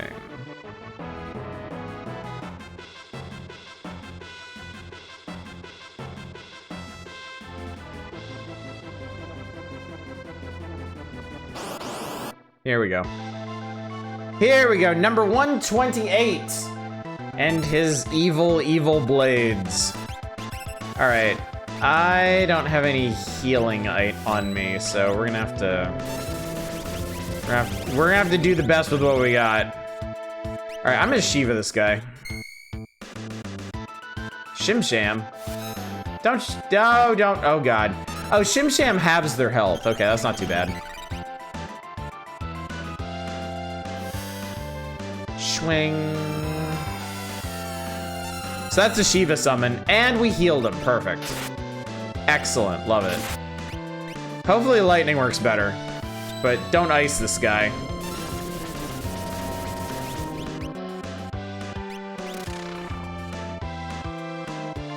Okay, I ripped off one of his arms.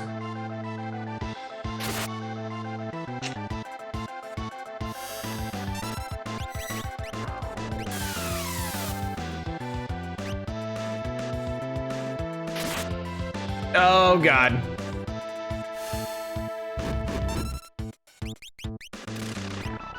Well, I ripped off another arm. Oh god, he cast haste on himself. I hate it.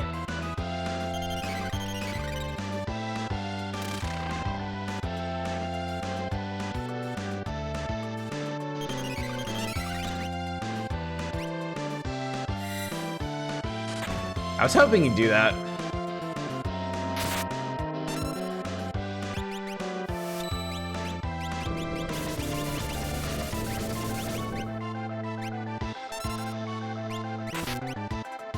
Ow.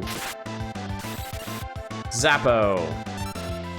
128 of these things you think would be out fighting the other country's armies? Stop growing your arms back. That's very rude. Alright, well, it doesn't matter what he does because he's stuck.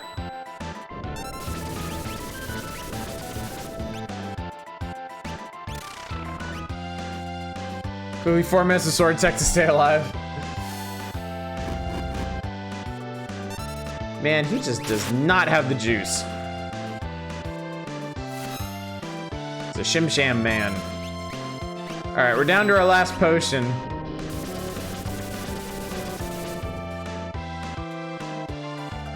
Oh, nice block.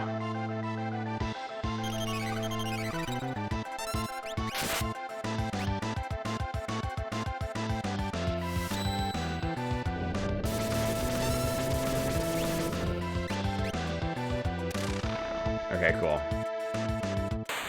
Hey, we got him!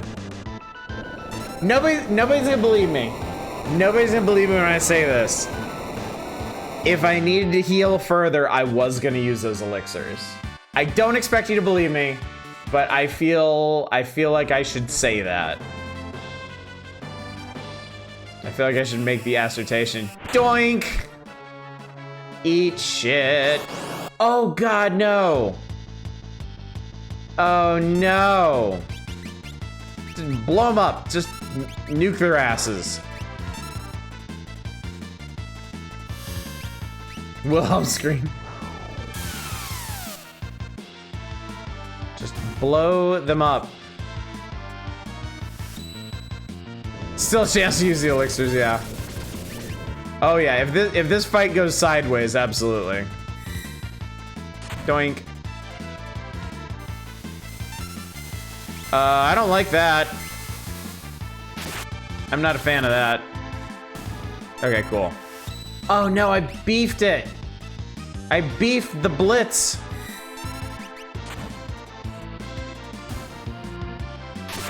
Fortunately, these guys aren't too strong, right? Right. I was gonna be like, watch one of them just pop off with Quake or something. Magnitude 8 and kill everybody. Locke learned Bolt 2, Bert learned Ice 2. Excellent. Alright, alright, you have learned that. We need... Alright, I'm gonna give you Unicorn. I want to finish that. Beef Blitz sounds like some kind of British pastry. Alright, use another one of these tents we have a billion of. Pipsqueak used Ultima. There are enemies like that in this game. Unfortunately. Alright, so we gotta get the hell out of here. We gotta get the hell out of here. I wonder if this guy has anything. A Bioblaster, great. Now I have like 3 of those things. Plasma. Okay, that's a really cool effect. I like that a lot. But it almost killed him.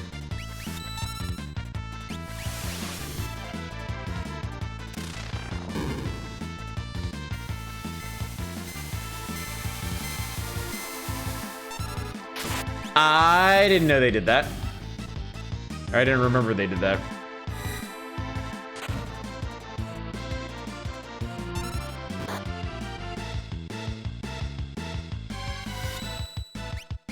What the hell does that color mean? It looks like he's got reflect on him. That might actually be reflect. Okay, I don't think I have any... Alright, he's getting there. They're getting there. I almost have curative magic. But I'm not there yet. Can we not do this? I don't understand why it hits itself like that. Okay, cool.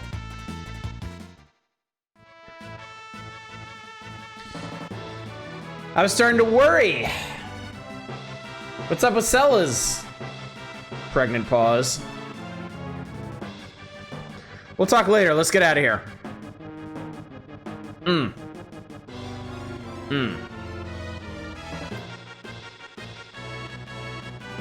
Crud!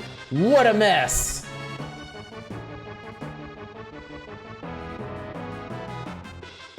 This is the chamber from the intro where they put the slave crown on Terra. I don't think so, you won't get away. So it's time for Vector's secret weapon.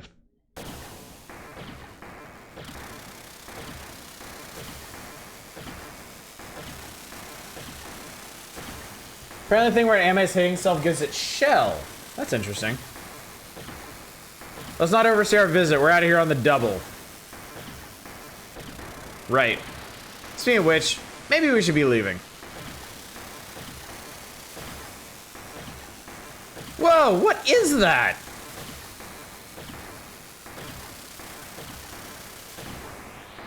Wow, what in the... It's the crane game! We are getting craned upon. Alright, I don't know if I can steal anything from these guys, but I'm gonna try. Alright, 5 Ace's special ability is the slot machine. Let's see what diamonds do. the 7 flush, which is actually incorrectly translated. It should be flash.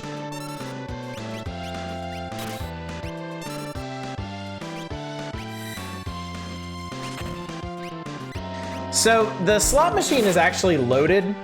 Oh, okay. So the one on the left wants to be electrified, and the one on the right wants to be heated up. So I gotta watch out for that.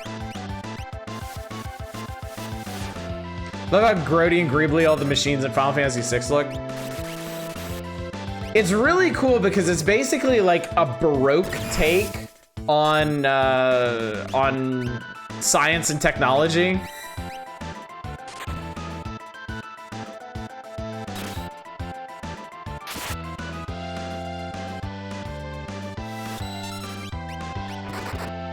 Smack, smack, smack, smack. All right, he's down. I think we're good. Yep, we're good. Okay, cranes aren't too hard. I'll give you a bunch of magic points.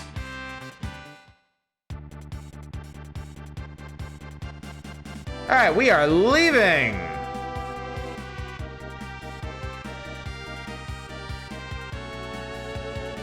I'm worried about Terra. Let's return to Zozo. Terra, who's that? I'll explain on the way about Terra, Espers, the returners.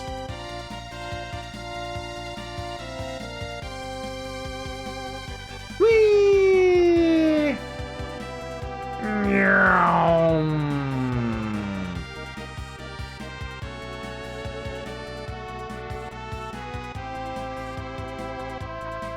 We're all here. Well, we're not all here. Terra.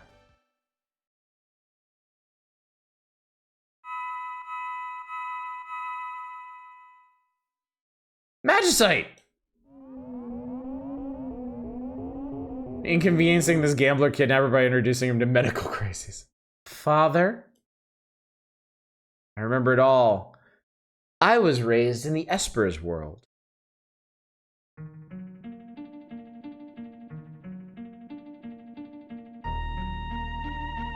The Esper world.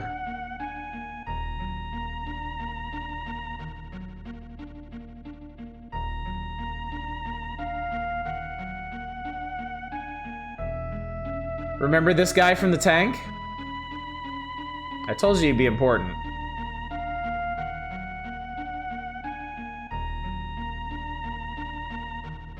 Egads, they have Esper barrels. Emergency, something's coming through the gate.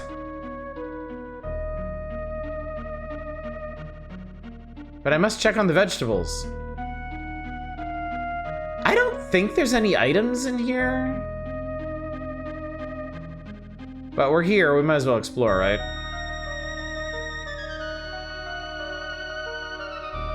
You okay, Madwin? So, this is Madwin. We got his Magicite back in the facility. This is the guy that teaches all the level 2 attack spells.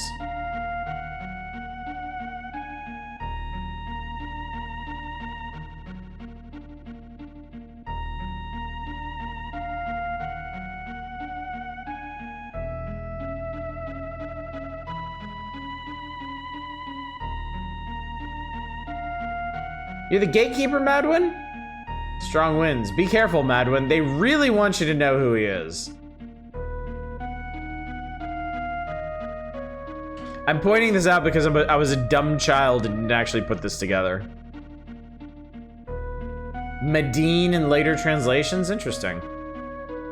This evening is an ill omen.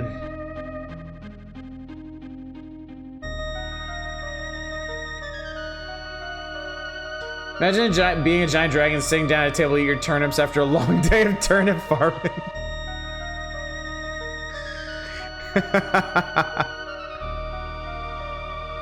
Listen well and think clearly. What will you do?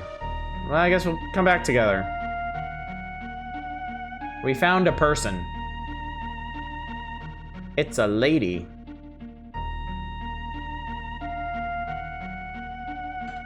She's pretty weak. Better let her rest for a moment. Did I hear there was a human here? Probably wandered in here by mistake. You better do away with it. Humans and Espers are incompatible.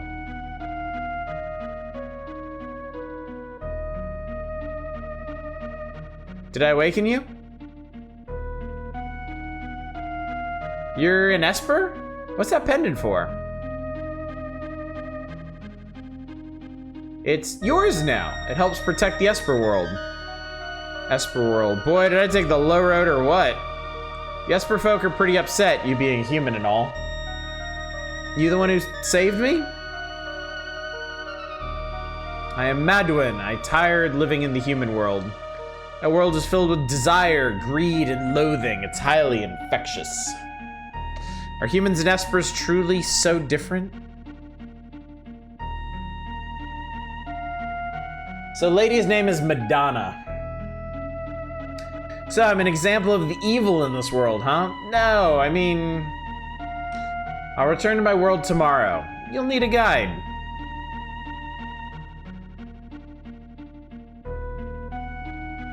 The elder's like,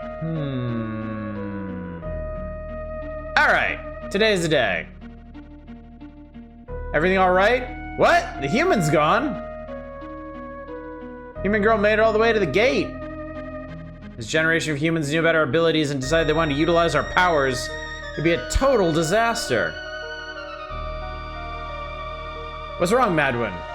Get the fuck out of my way.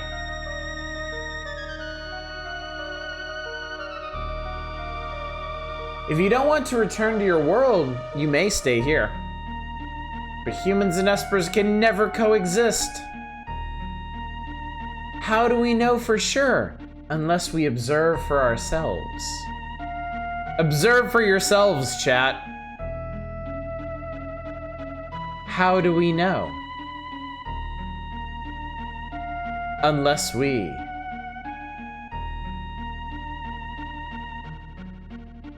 observe for ourselves.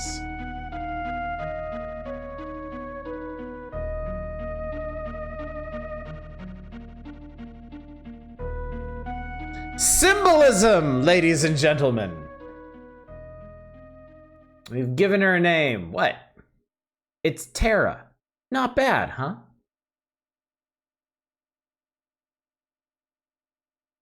This Babby has brown hair. Yeah, I don't know how she ended up on green. All right, 2 years later. Humans! The nexus between our worlds is opened again. The wind's so odd, just like 2 years ago. But something's different now. Troops have come seeking our magical power.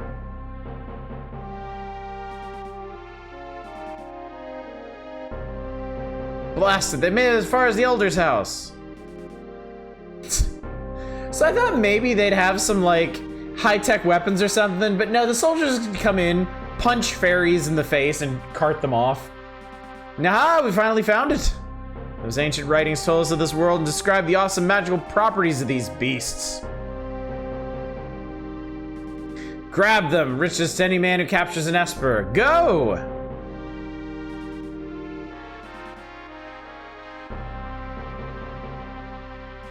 Tara's all right. Babby. We have no choice. We must do what we've been avoiding. You mean the magic barrier? Here's the plan. We'll cause a tempest that'll sweep all the nasty creatures out of our realm. Then we'll seal the gate. I am the last of our kind able to cast this magical seal. But in your state, you might just pass away. But at least we'll finally be safe. Madonna.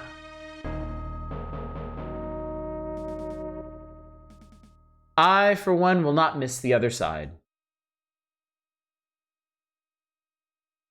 Let's do it. We have no other choice.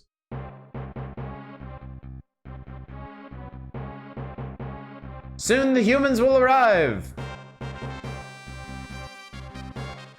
Tara's still good.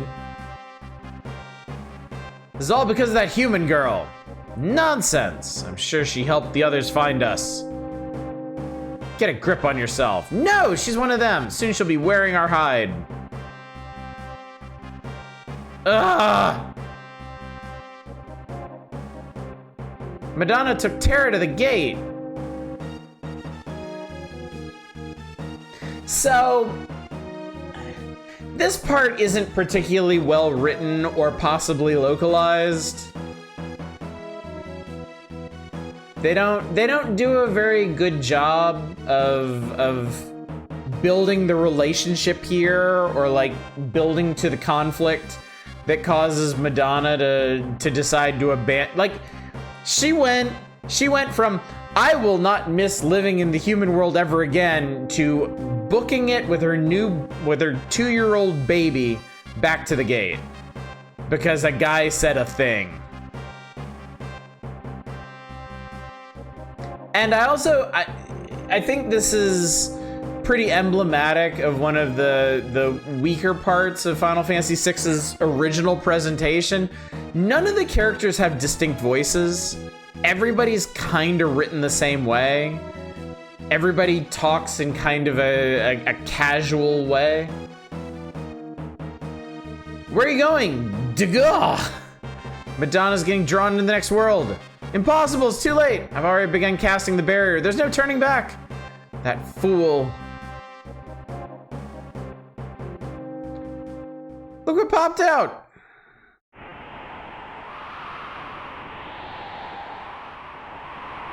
Shriek! Just when we're in reach of a veritable bonanza. Like, I'm sorry. I have trouble imagining like somebody as austere and evil as Gestalt saying shriek, veritable bonanza.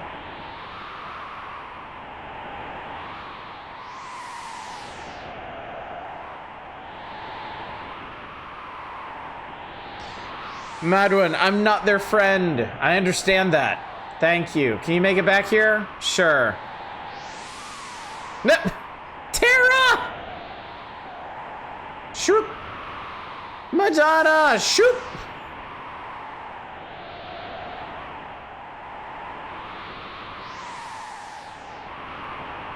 A human girl? Who is she? Please take care of my baby. Your girl? Then she's half human and half... How absolutely fascinating. He cannot hold back the evil laugh. She'll help us realize our dream faster than we ever imagined. No! Quiet, my dear. Splat.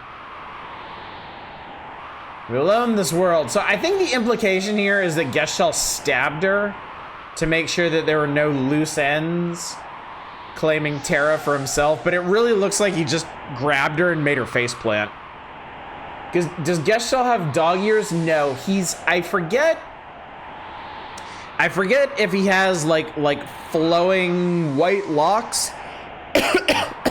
or if his headpiece has like a big flowing accoutrement.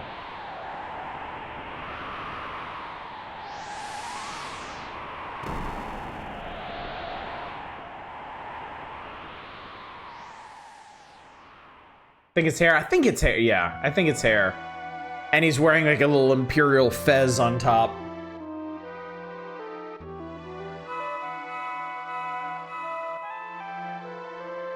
That was my father? Yep, and now I got his corpse right here. I'm the product of an Esper and a human. That's where I got my powers. Now I understand. I finally feel I can begin to control this power of mine. So Gestalt must have known the secret of the Esper's power back then. And those Espers at the facility were grabbed during that expedition. I mean, Celes' power came at the expense of an Esper. They can't get away with this. We have to strike back. What's happening in Narsh? Maybe we should head back that way. The airship's ready.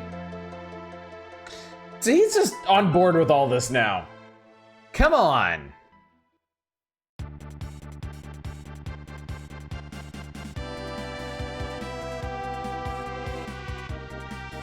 by all means, take a turn at the wheel.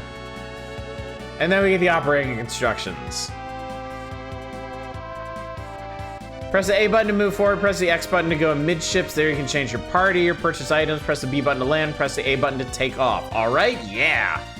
Should I teach you a technique too? Yeah. Press the start button to view the world map. Hold the Y button down and use the control pad to move in all directions. Use the L and R buttons with the control pad for high-speed turns. So at last, chat, at last we get the airship, and it is a speedy thing. This thing cooks. It's kind of funny, actually, when they use it to show you traveling from area to area, because they kind of have to fly all over the world.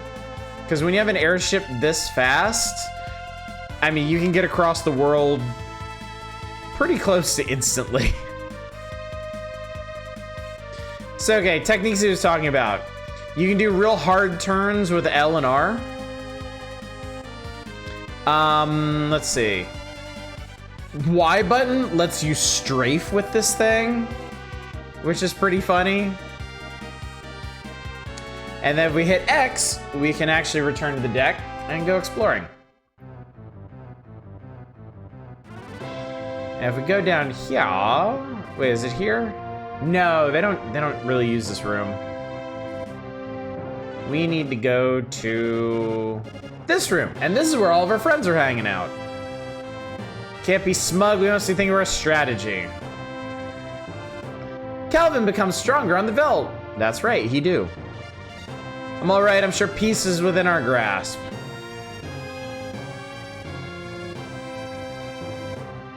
Okay. So we're gonna do a couple things at this point. We are going to unequip everybody. Everybody. And then we're gonna redo our party. So we currently have access to 7 characters. Obviously, we only use 5 aces. We haven't had access to Tara in ages. We'll bring her back. I think I'll just swap out for everybody else. We'll get Calvin in here. Because why not? Okay, now we need to equip everybody. Relic-wise.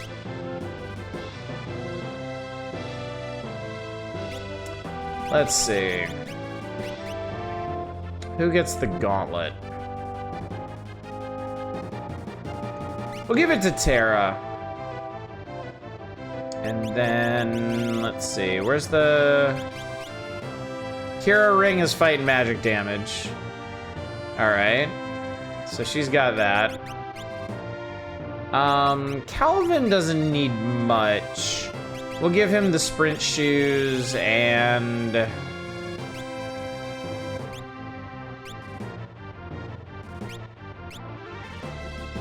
I think I'll give him the peace ring, because him going insane would be really, really bad. Cusco can have... We'll give him running shoes and hyper wrist. And 5 aces can have, let's see here.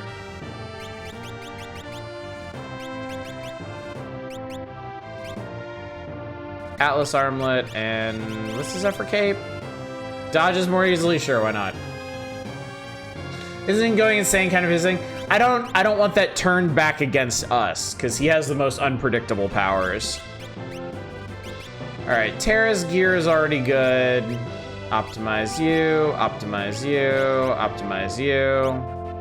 Alright, and then we need to talk... We need to talk Espers. Alright, so she has Cure Antidote, Fire, and Drain. Alright, so this is her dad. I'm gonna go ahead and give her her dad.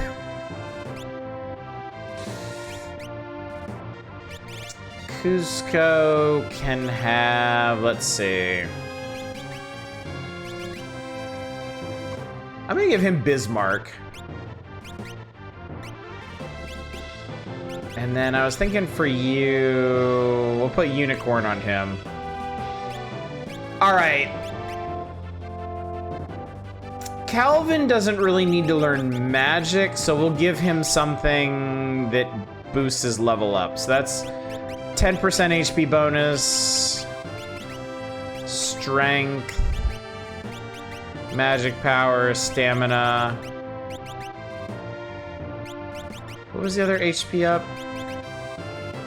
Siren.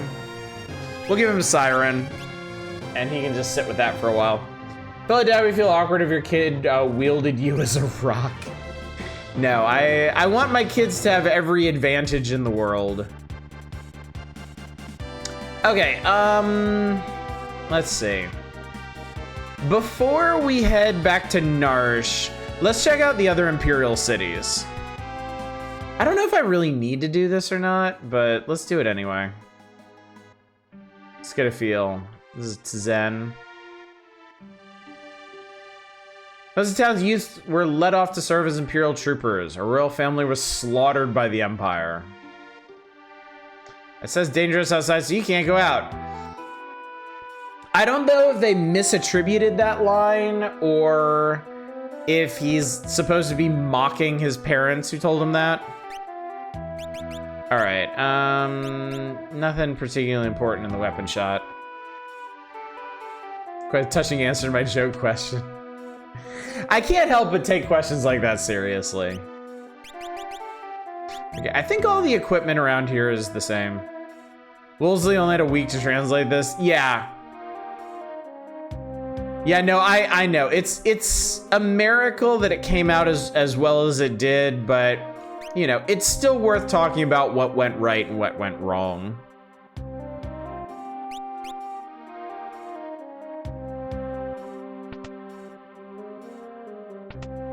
How much they want here? 350 GP! Christ almighty. Vile. Disgusting. Friendly advice is a weapon called the Guardian. It can't move, but it's very powerful. Run if you meet it. You're in the way. Get! Mess with the Empire and... Oh, hello. Oh, no! Don't scare people like that. I thought you were a trooper. A while ago, someone broke into the Magitech research facility and raised a ruckus. That was us. I took the opportunity to grab this. For 3,000 GP, this glowing stone's yours. Yeah, we want that. We got Seraphim. When I was a kid, I didn't realize this was supposed to be Seraphim. Actually, I might want to use that. Yes, Seraphim is life, cure 2, cure, regen, remedy. These are all the important ones. Seraphim's a very, very good one. Oh, you can buy another black belt. That's nice. I'm not going to, but you can.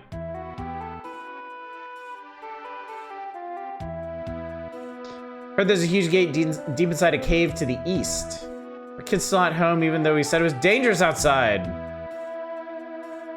All right, so that's Tzen. I mean, that was definitely a helpful trip because we scored ourselves some new Magicite. All right, way down here on the tip of the continent is Miranda. Yes, City of Miranda.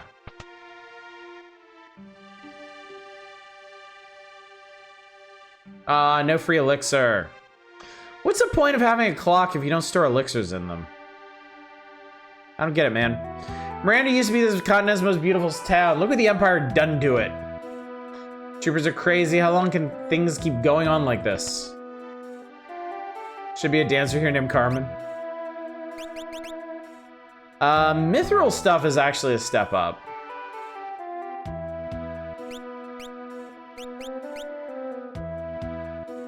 We have mithril vests.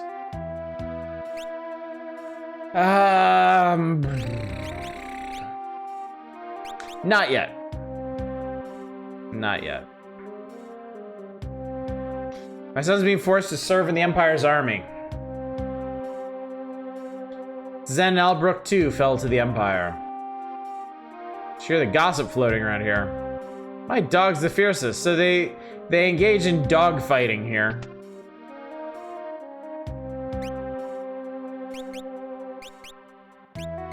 Got some better, a little better gear there. Excuse me.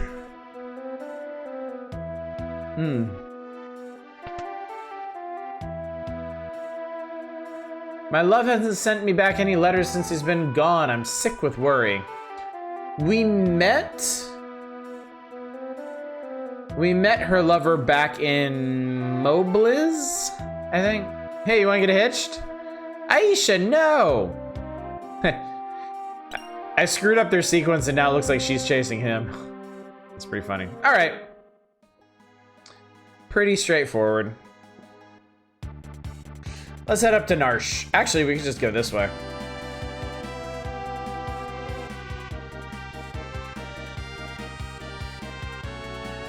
So there's Narsh up in the mountains there.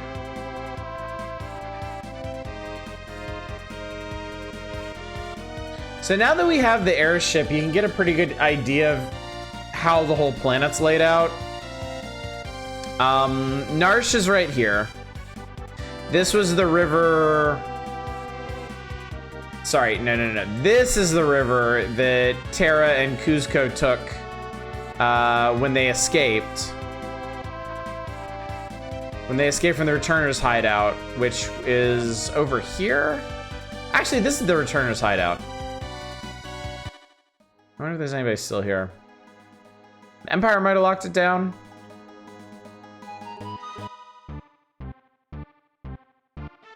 Or it's just abandoned. Oh no, they're still here. Welcome back, glad you're okay. That's kind of funny, actually.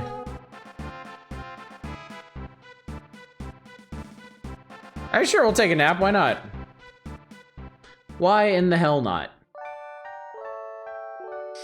We're just hanging out, having a good time.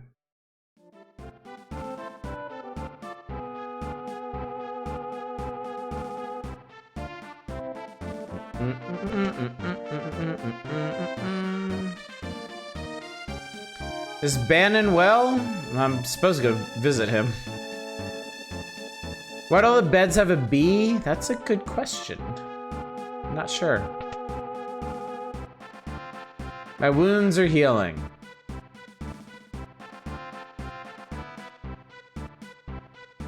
I really thought the Empire locked this place down after the story beat here.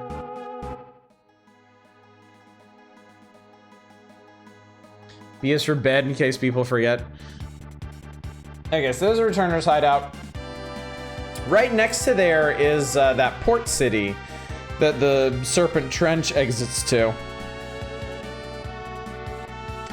So there's Narsh. South of Narsh is the desert. Figaro Castle is currently over here. This up here is the crazy guy who wants to build a Colosseum. There's Zozo. There's Jidor and the Opera House. That's South Figaro there. That was Duncan's house. This is the Figaro Cave that we passed through. And then, if you follow this river all the way to the end, you find the crazy old man's house. Let's see, here is the old Imperial base, Doma Castle, the Scary Woods, the waterfall we jumped down, the Veld is over here. That's Mobliz. Don't worry about this over here, this isn't important. And then up here is Triangle Island, which is also not important. Don't worry about it. Anyway, back to Narsh.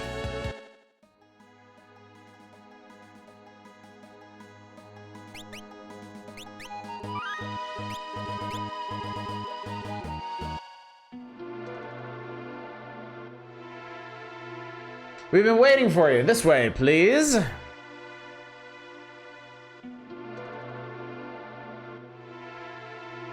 Gentlemen's.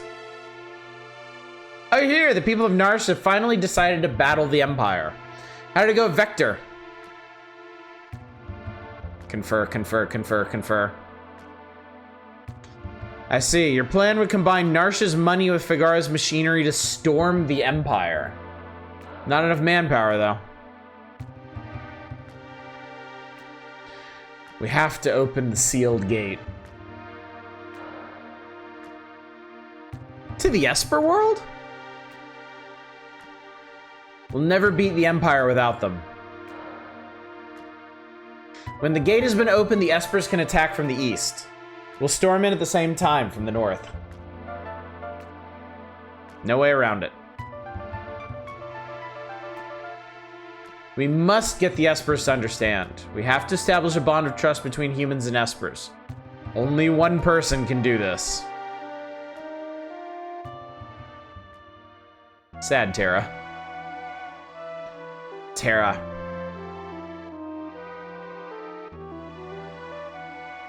Half human, half Esper. My existence is proof that such a bond can exist.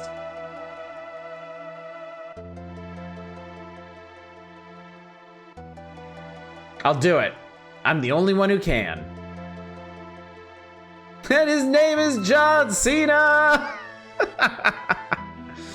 Get the Espers to understand and we can bring this war to a screeching halt. Terra, I know you can do this. Our battle lies before us, so we must make ourselves ready. The sealed gate stands at the eastern edge of the Empire. There's a base there, but somehow we'll have to slip through.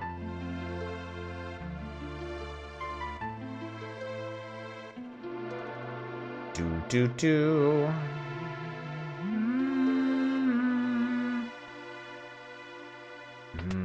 All right, did these stores update? They did, yes.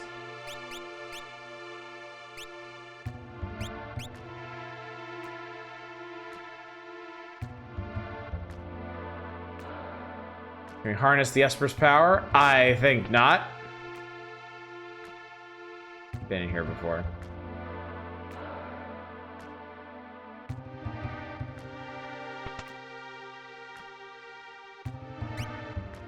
Poison Rod, Trident. I don't think that updated.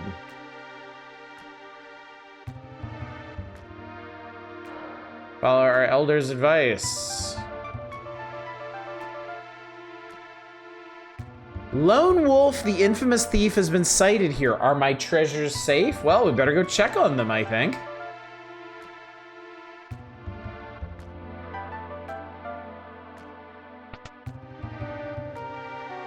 Gua! I've been made!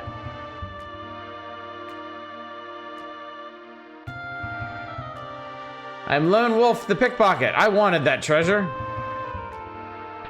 It's empty now.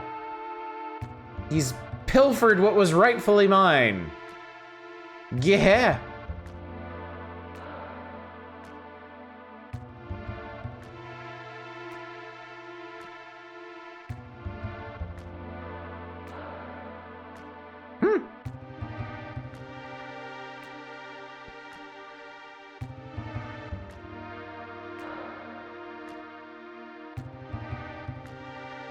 Persistent, aren't you?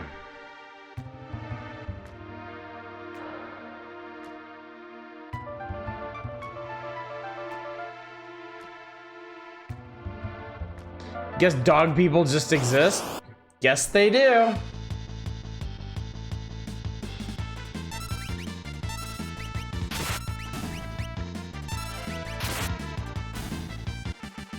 Little strong for these guys.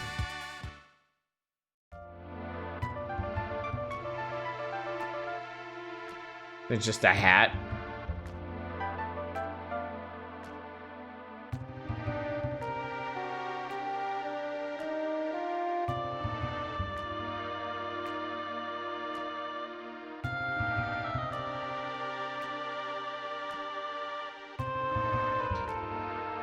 First time I considered if it could just be a hat. Yeah, I never thought of that either. I assumed that he was actually a wolf person because that sprite's used for wolf people.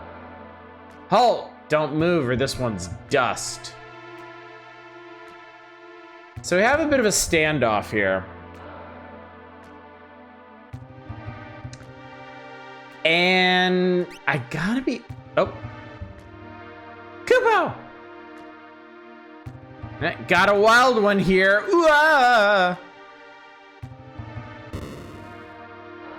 You'll never get this gold hairpin. Okay. They actually give you a choice here.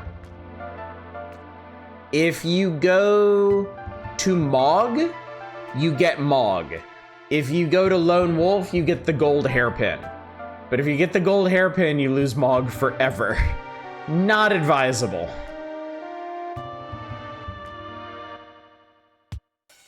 Thankupo. Can you talk? Wah! Human-loving, fast-talking, street-smart, slam-dancing Moogle.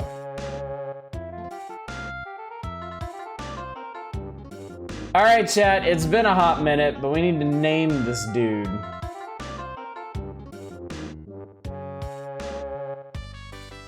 You know the drill. 10,000 coins gets you a name suggestion. 100 coins lets you vote for a name that's been suggested.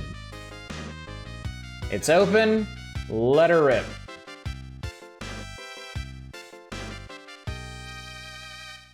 And we get to listen to the wonderful dulcet tones of the Moogle theme while we do it.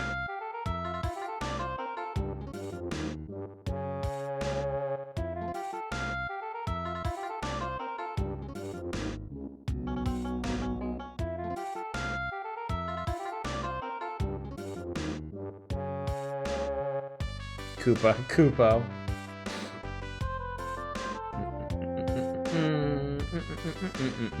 I really like I love his portrait. Absolutely love his portrait. Conveys a lot of charm. A great deal of charm. He looks devious. Oh, he is. Oh, he is. Should have submitted Uwu.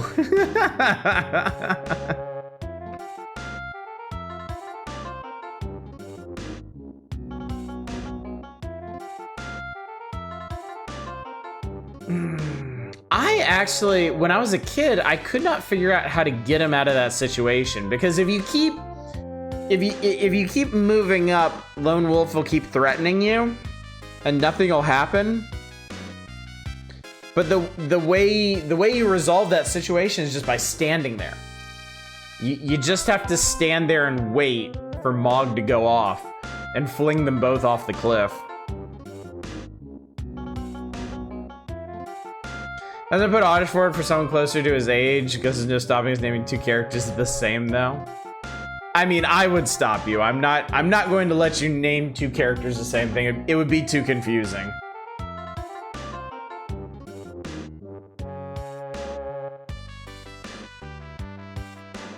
Not even the game does that. All of the different playable Moogles have their own unique names and equipment. Mog looks like a Simpsons character, and so does Oddish.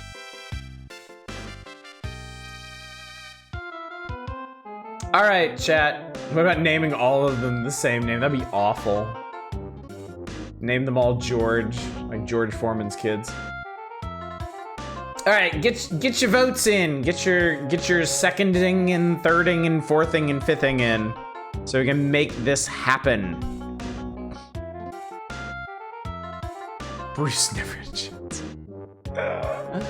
The thought that counts, really. All right, what are we looking at here? How's this going?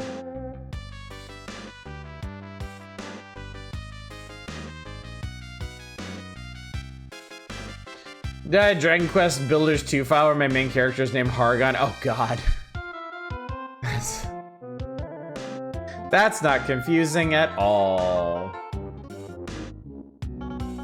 Alright folks, second these names while you have the chance. What's up, Bassy? Good to see you.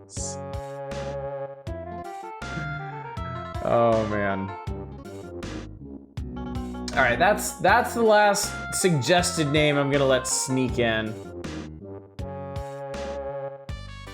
I'll give y'all another minute or two to second, and then we'll name this feller and get going. That about suggesting Bubsy or Knuckles or something, since this is the mascot character. It is the mascot character, yes. It is indeed.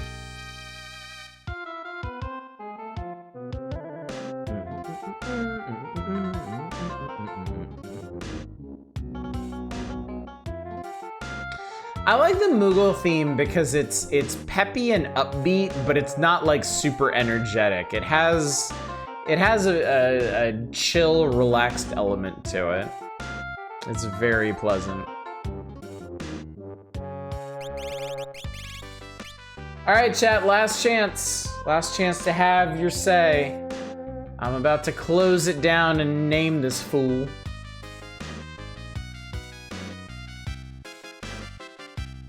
So if you're gonna cast your support for something, now's the time to do it.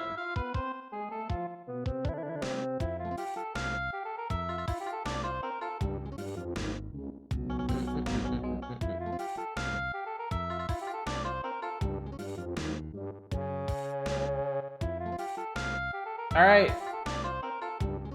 Name another character as Harda. USS tried to portray Mog as some kind of Duke Nukem badass for some reason. That was like all Western marketing knew to do until like the 2000s at least. All right, I'm closing it down. Closing it down, calling this. All right, so let's see this 1, 2, 3, 1, 2, 3. Y'all tied it, chat. You tied it between Oddish and Moog. Why you gotta do these things? You are good at that. Depressingly good at that. I hate it. I hate it. I hate it. All right. Oddish is a good name for this. Moogish. Feels like it's been a while. Oh God. All right. I'm gonna be the tiebreaker. I'm going for Moog. He shall be Moog evermore. Because frankly, I also agree there may be a character later on that's a more appropriate Oddish. That old psycho Rama came to me in a dream and told me to be expecting you.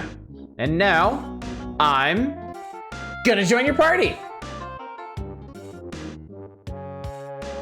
If this is how it's gonna be then, take this. And he jumps to his death. I'll wait in the airship, Kupo. Later, guy. All right, we've done it.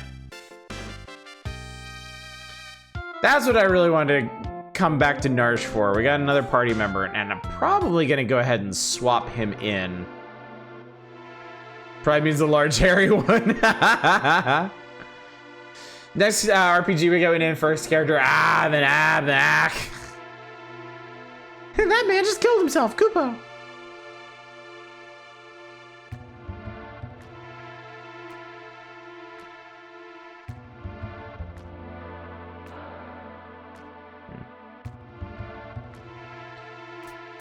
All right, I think we've got something to do tonight because of this.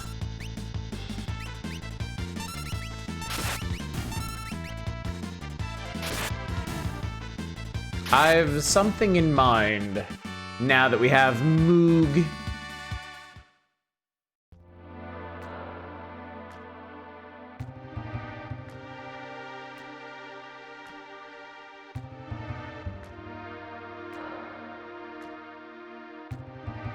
So let's go back to the airship.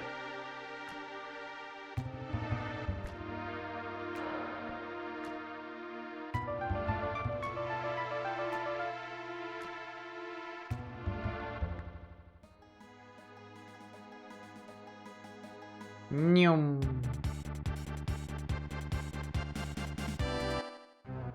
Do. Kapapo! Actually, hang on. What does everybody else say? Kronk say, let me at the Empire. The Empire deserves the worst. Can't believe we played a major role in it all. All right, let's swap them up. All right, we're taking 5 aces. Definitely taking Terra.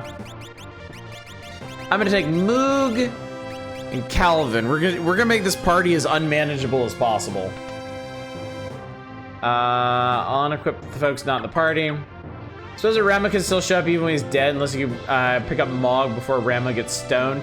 No, there's no way to pick up Mog before Rama dies. Because Rama dies when you meet him in Zozo.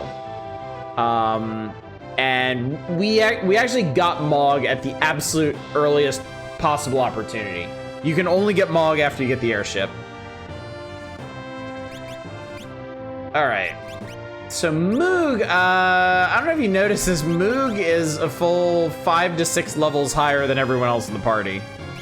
So maybe I am a little bit underleveled, actually. Hadn't really thought about it, but we'll give him running shoes and Atlas Armlet will be fine. Moog is the other character in the game that can use spears alongside Kuzco.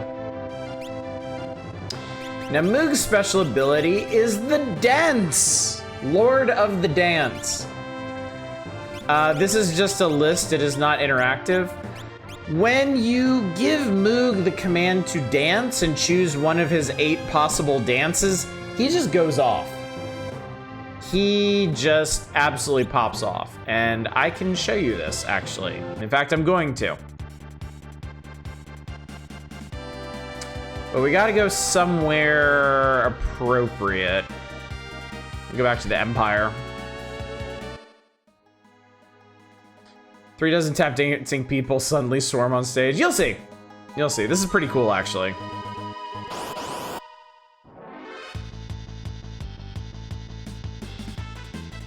All right, dance. We'll do the Dusk Requiem. And he fell on his face. Thanks for that, buddy. It's exactly what I needed. Let's first class these guys.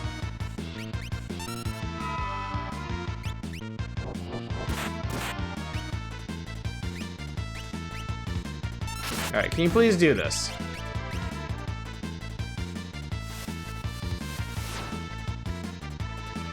There we go. The dances are based on different locations around the world. If you bring Moog to fight, like on a different landform, he'll learn different dances. So the one he has right now is the one we picked up at the very beginning of the game. It's the cave one.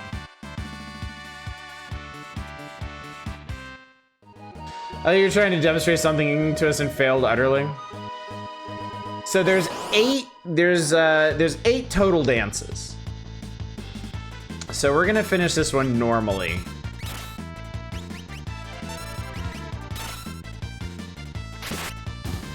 By the way, 5 aces normal attack is throwing cards, because of course it is.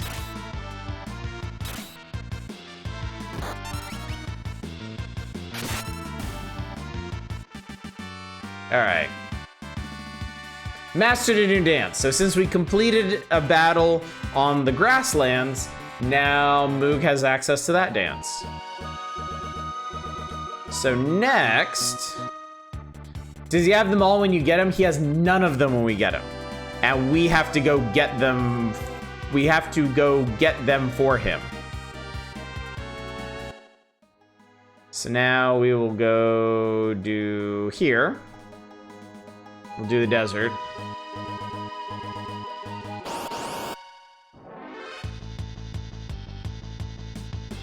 Oh, Jesus God Almighty. Oh, that might be bad. Oh yeah, that's kind of bad. Oh, I think we all just died. Run! Run, you little bastard!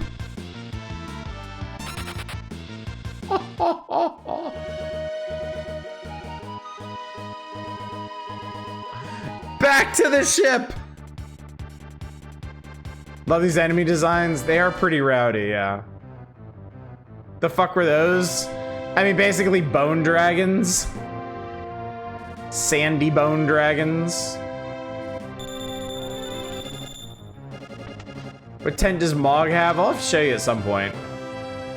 But you do have free restoratives on the ship, so.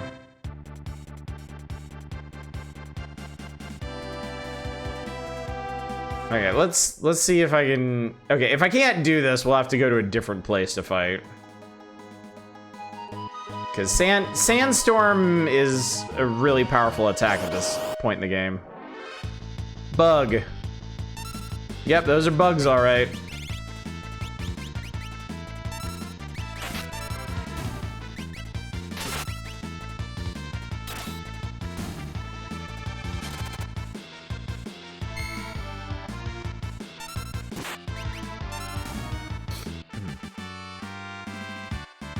All right, master new dance.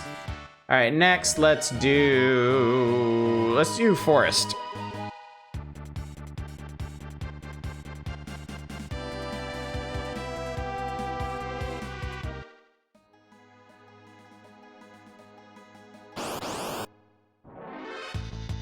Chicken lips.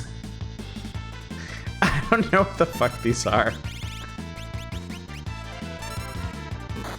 Can you reride the river? I am glad you thought of that. Yes, and it's the only way to get his water dance.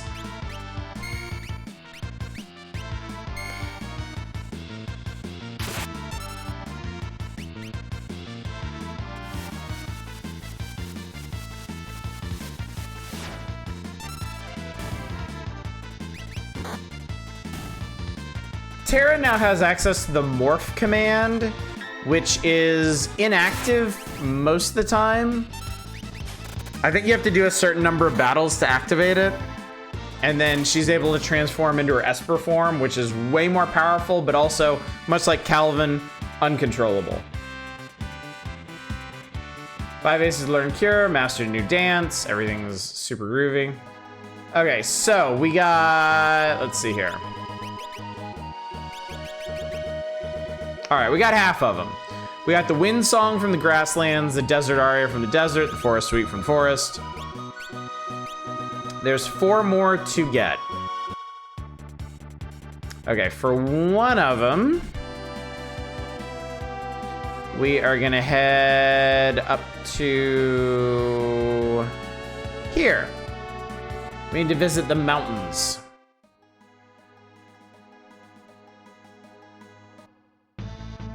Mount Colts.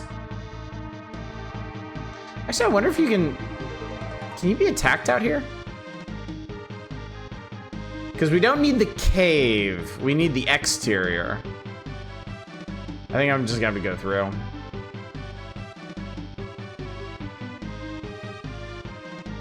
Yeah, here we go. Here we go.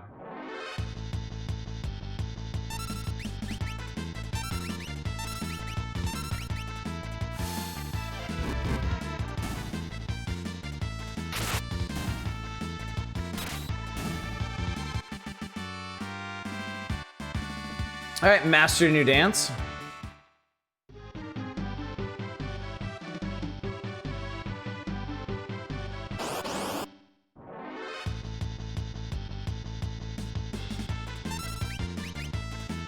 Okay. I'm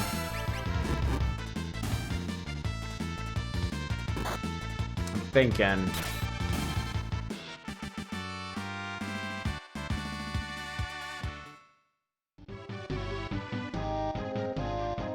There's one I don't think we can get right now.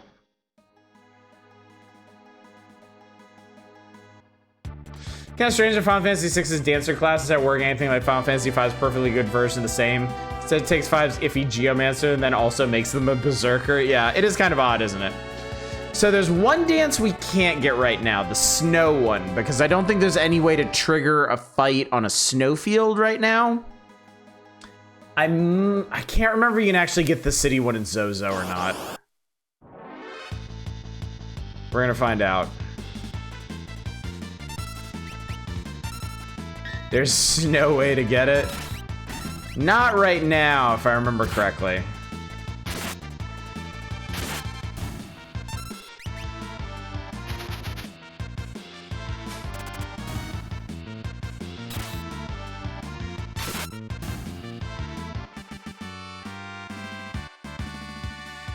Okay, good. We did get the city one here.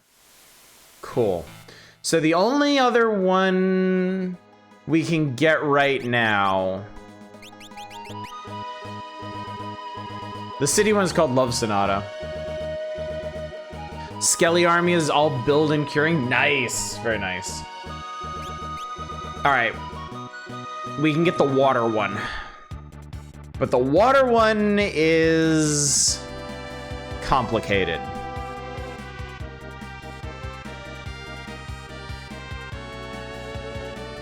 To get the water one, you have to do the serpent trench, which you take from here, and you exit out at that port city, which means to get back to the airship,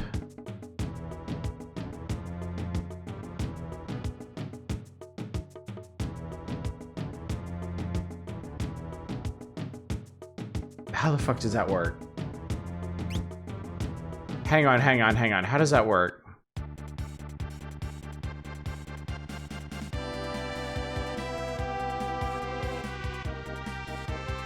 I know you can do this, and I know it's really complicated. I think you... Okay, yeah. So we'll take the Serpent Trench to this town, and then from this town, we'll actually go over land, all the way down the coast, all the way around here, all the way down through here, and through here, and through here, back to the falls, jump off the falls again, cross the veldt, and return to the airship. That's the plan. It'll be fine. It'll be great, chat. Everybody's gonna love it. Oh, let's check out Worth? So let's see 5 aces, 10. Actually the same as Bert's. Kind of disappointing. Worth, okay. Moog's water dance is far and away the best one. After we get it, I'll show you what I mean. But it's like no contest.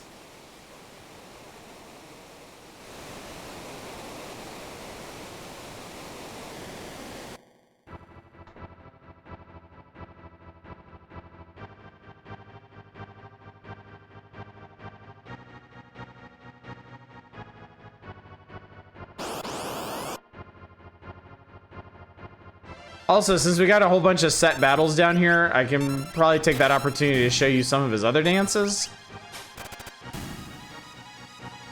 I don't know how long these fights are gonna last, though. Imagine a random fight here and you got nothing. Calvin learns sleep, 5 aces learn regen, master new dance. All right. Dances from different locations have a chance to fail when you try them, but if you do the dance for the location you're at, it's guaranteed to work.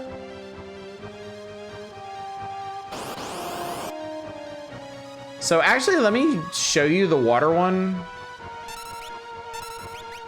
The water rondo. Each dance has 4 different actions. So the first one for this one is Spectre, which confuses enemies. I'm just gonna sit here and let you see what he does. El Nino. It's supposed to be El Nino. All right, that heals them, but against other enemies, it would do a massive amount of damage. And he's gonna keep doing it, isn't he?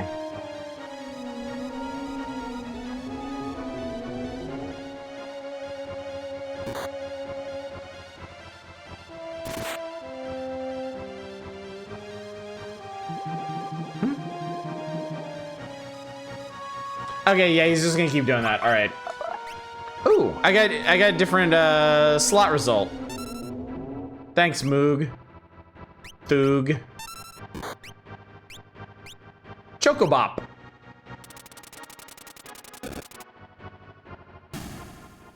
Does a lot of damage if it hits.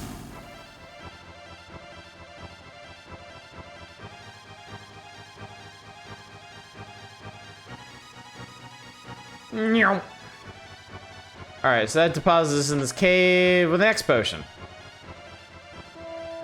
Do, do, do, do, wee!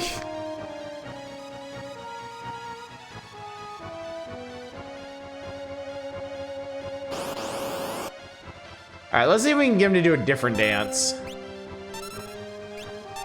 Let's do the Love Sonata, the city one. Nope, splat. He stumbled. We'll give him a couple tries. I forget if different dances have, like, different difficulties. Let's try the Forest Suite. There we go. Wombat.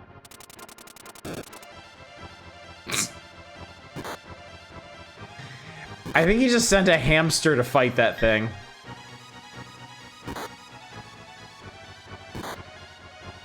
What the fuck ran out? A wombat. Okay, harvester.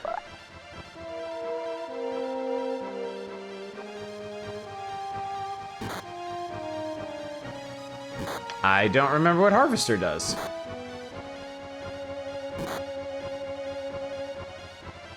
Rage.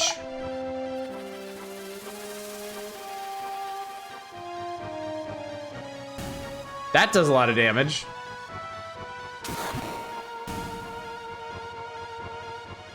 Makes you play a game with 100% different tone.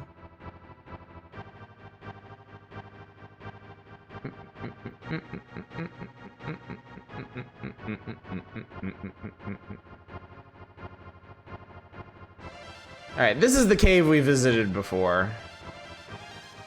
So I know we got the treasure here.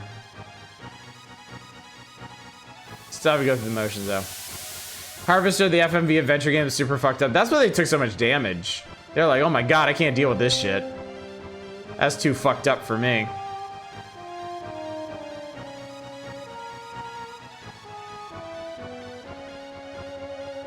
Alright, we're back.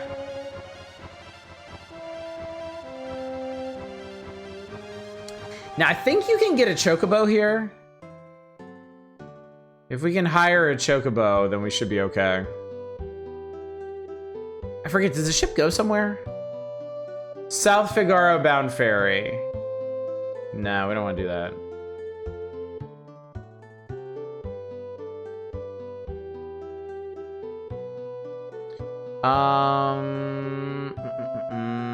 I actually remember something. Let me check these shops.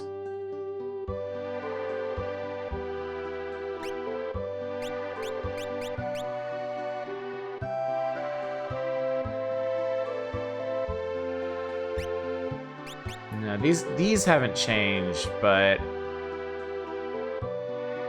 okay, there's a chocobo rental here, so that'll help.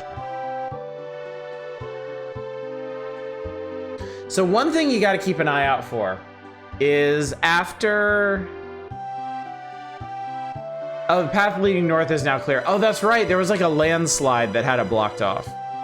Once you do the Magitech facility in this game, Magicite starts showing up all over the world, and you got to keep an eye out for that. Like the guy with the selling the Seraphim Magicite up in the corner of that one town. I thought maybe there was somebody peddling one here.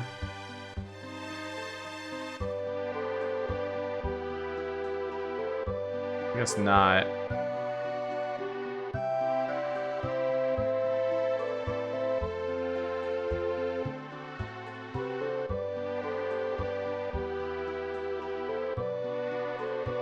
Alright, let's get us a chocobo. Turn ride for 80 G's. Not so bad. I can accept that. Alright, we gotta get back to our ship.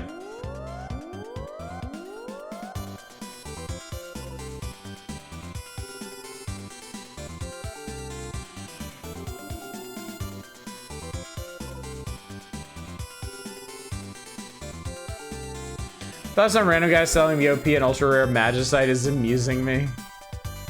More likely than you think, it does happen.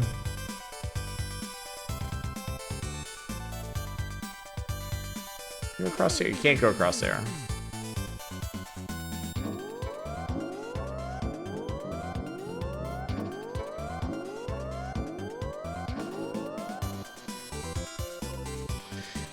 Fun fact about the Phantom Forest, you can't enter it anymore. The Phantom Forest only exists for Kronk's journey. So you can take the Chocobo straight to the falls.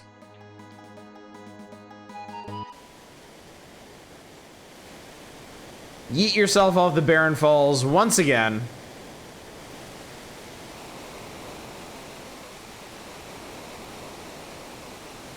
Whee! And wash up on the Veldt.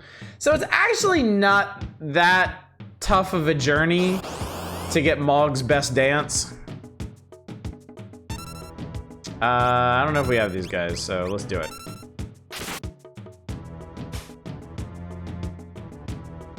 We'll pick up a few rages while we're here.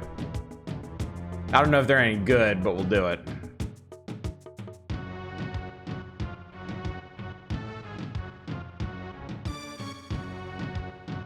And we're back.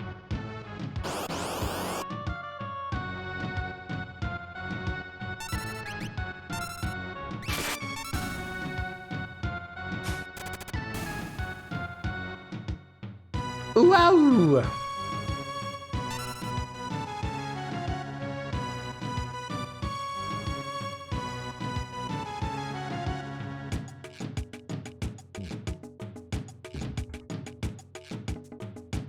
All right, and we've done it.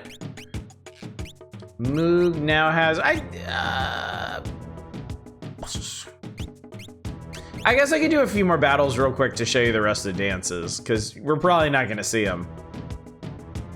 When I use Moog, I'm really just gonna use the water one, because it's really good. Do you have crawlies?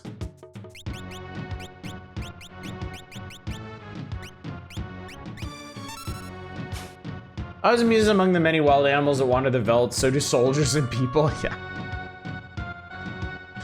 They probably should have separated them out into actual beasts, but, you know. We'll do the wind song. The veldt counts as like plains, so that fits. 5 aces learn cure 2. So he can be my combat healer now.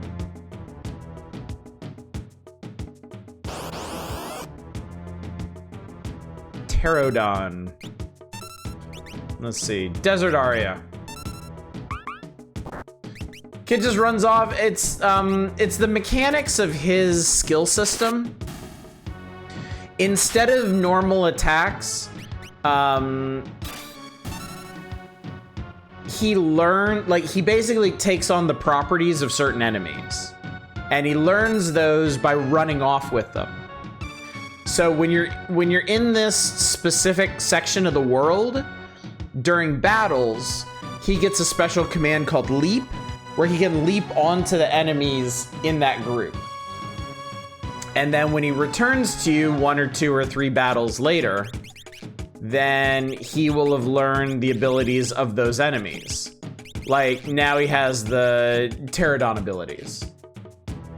And in other battles, when you choose that, then he basically behaves like that enemy, but on your side. And there's a lot of enemies in this game. Like, a lot of enemies. The yellow mage? Who's the yellow mage?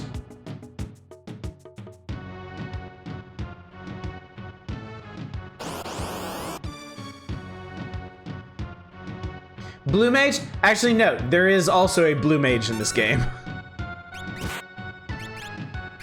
Let's see here. Can we do Earth Blues? Yes, we can. Swing. That did, like, nothing.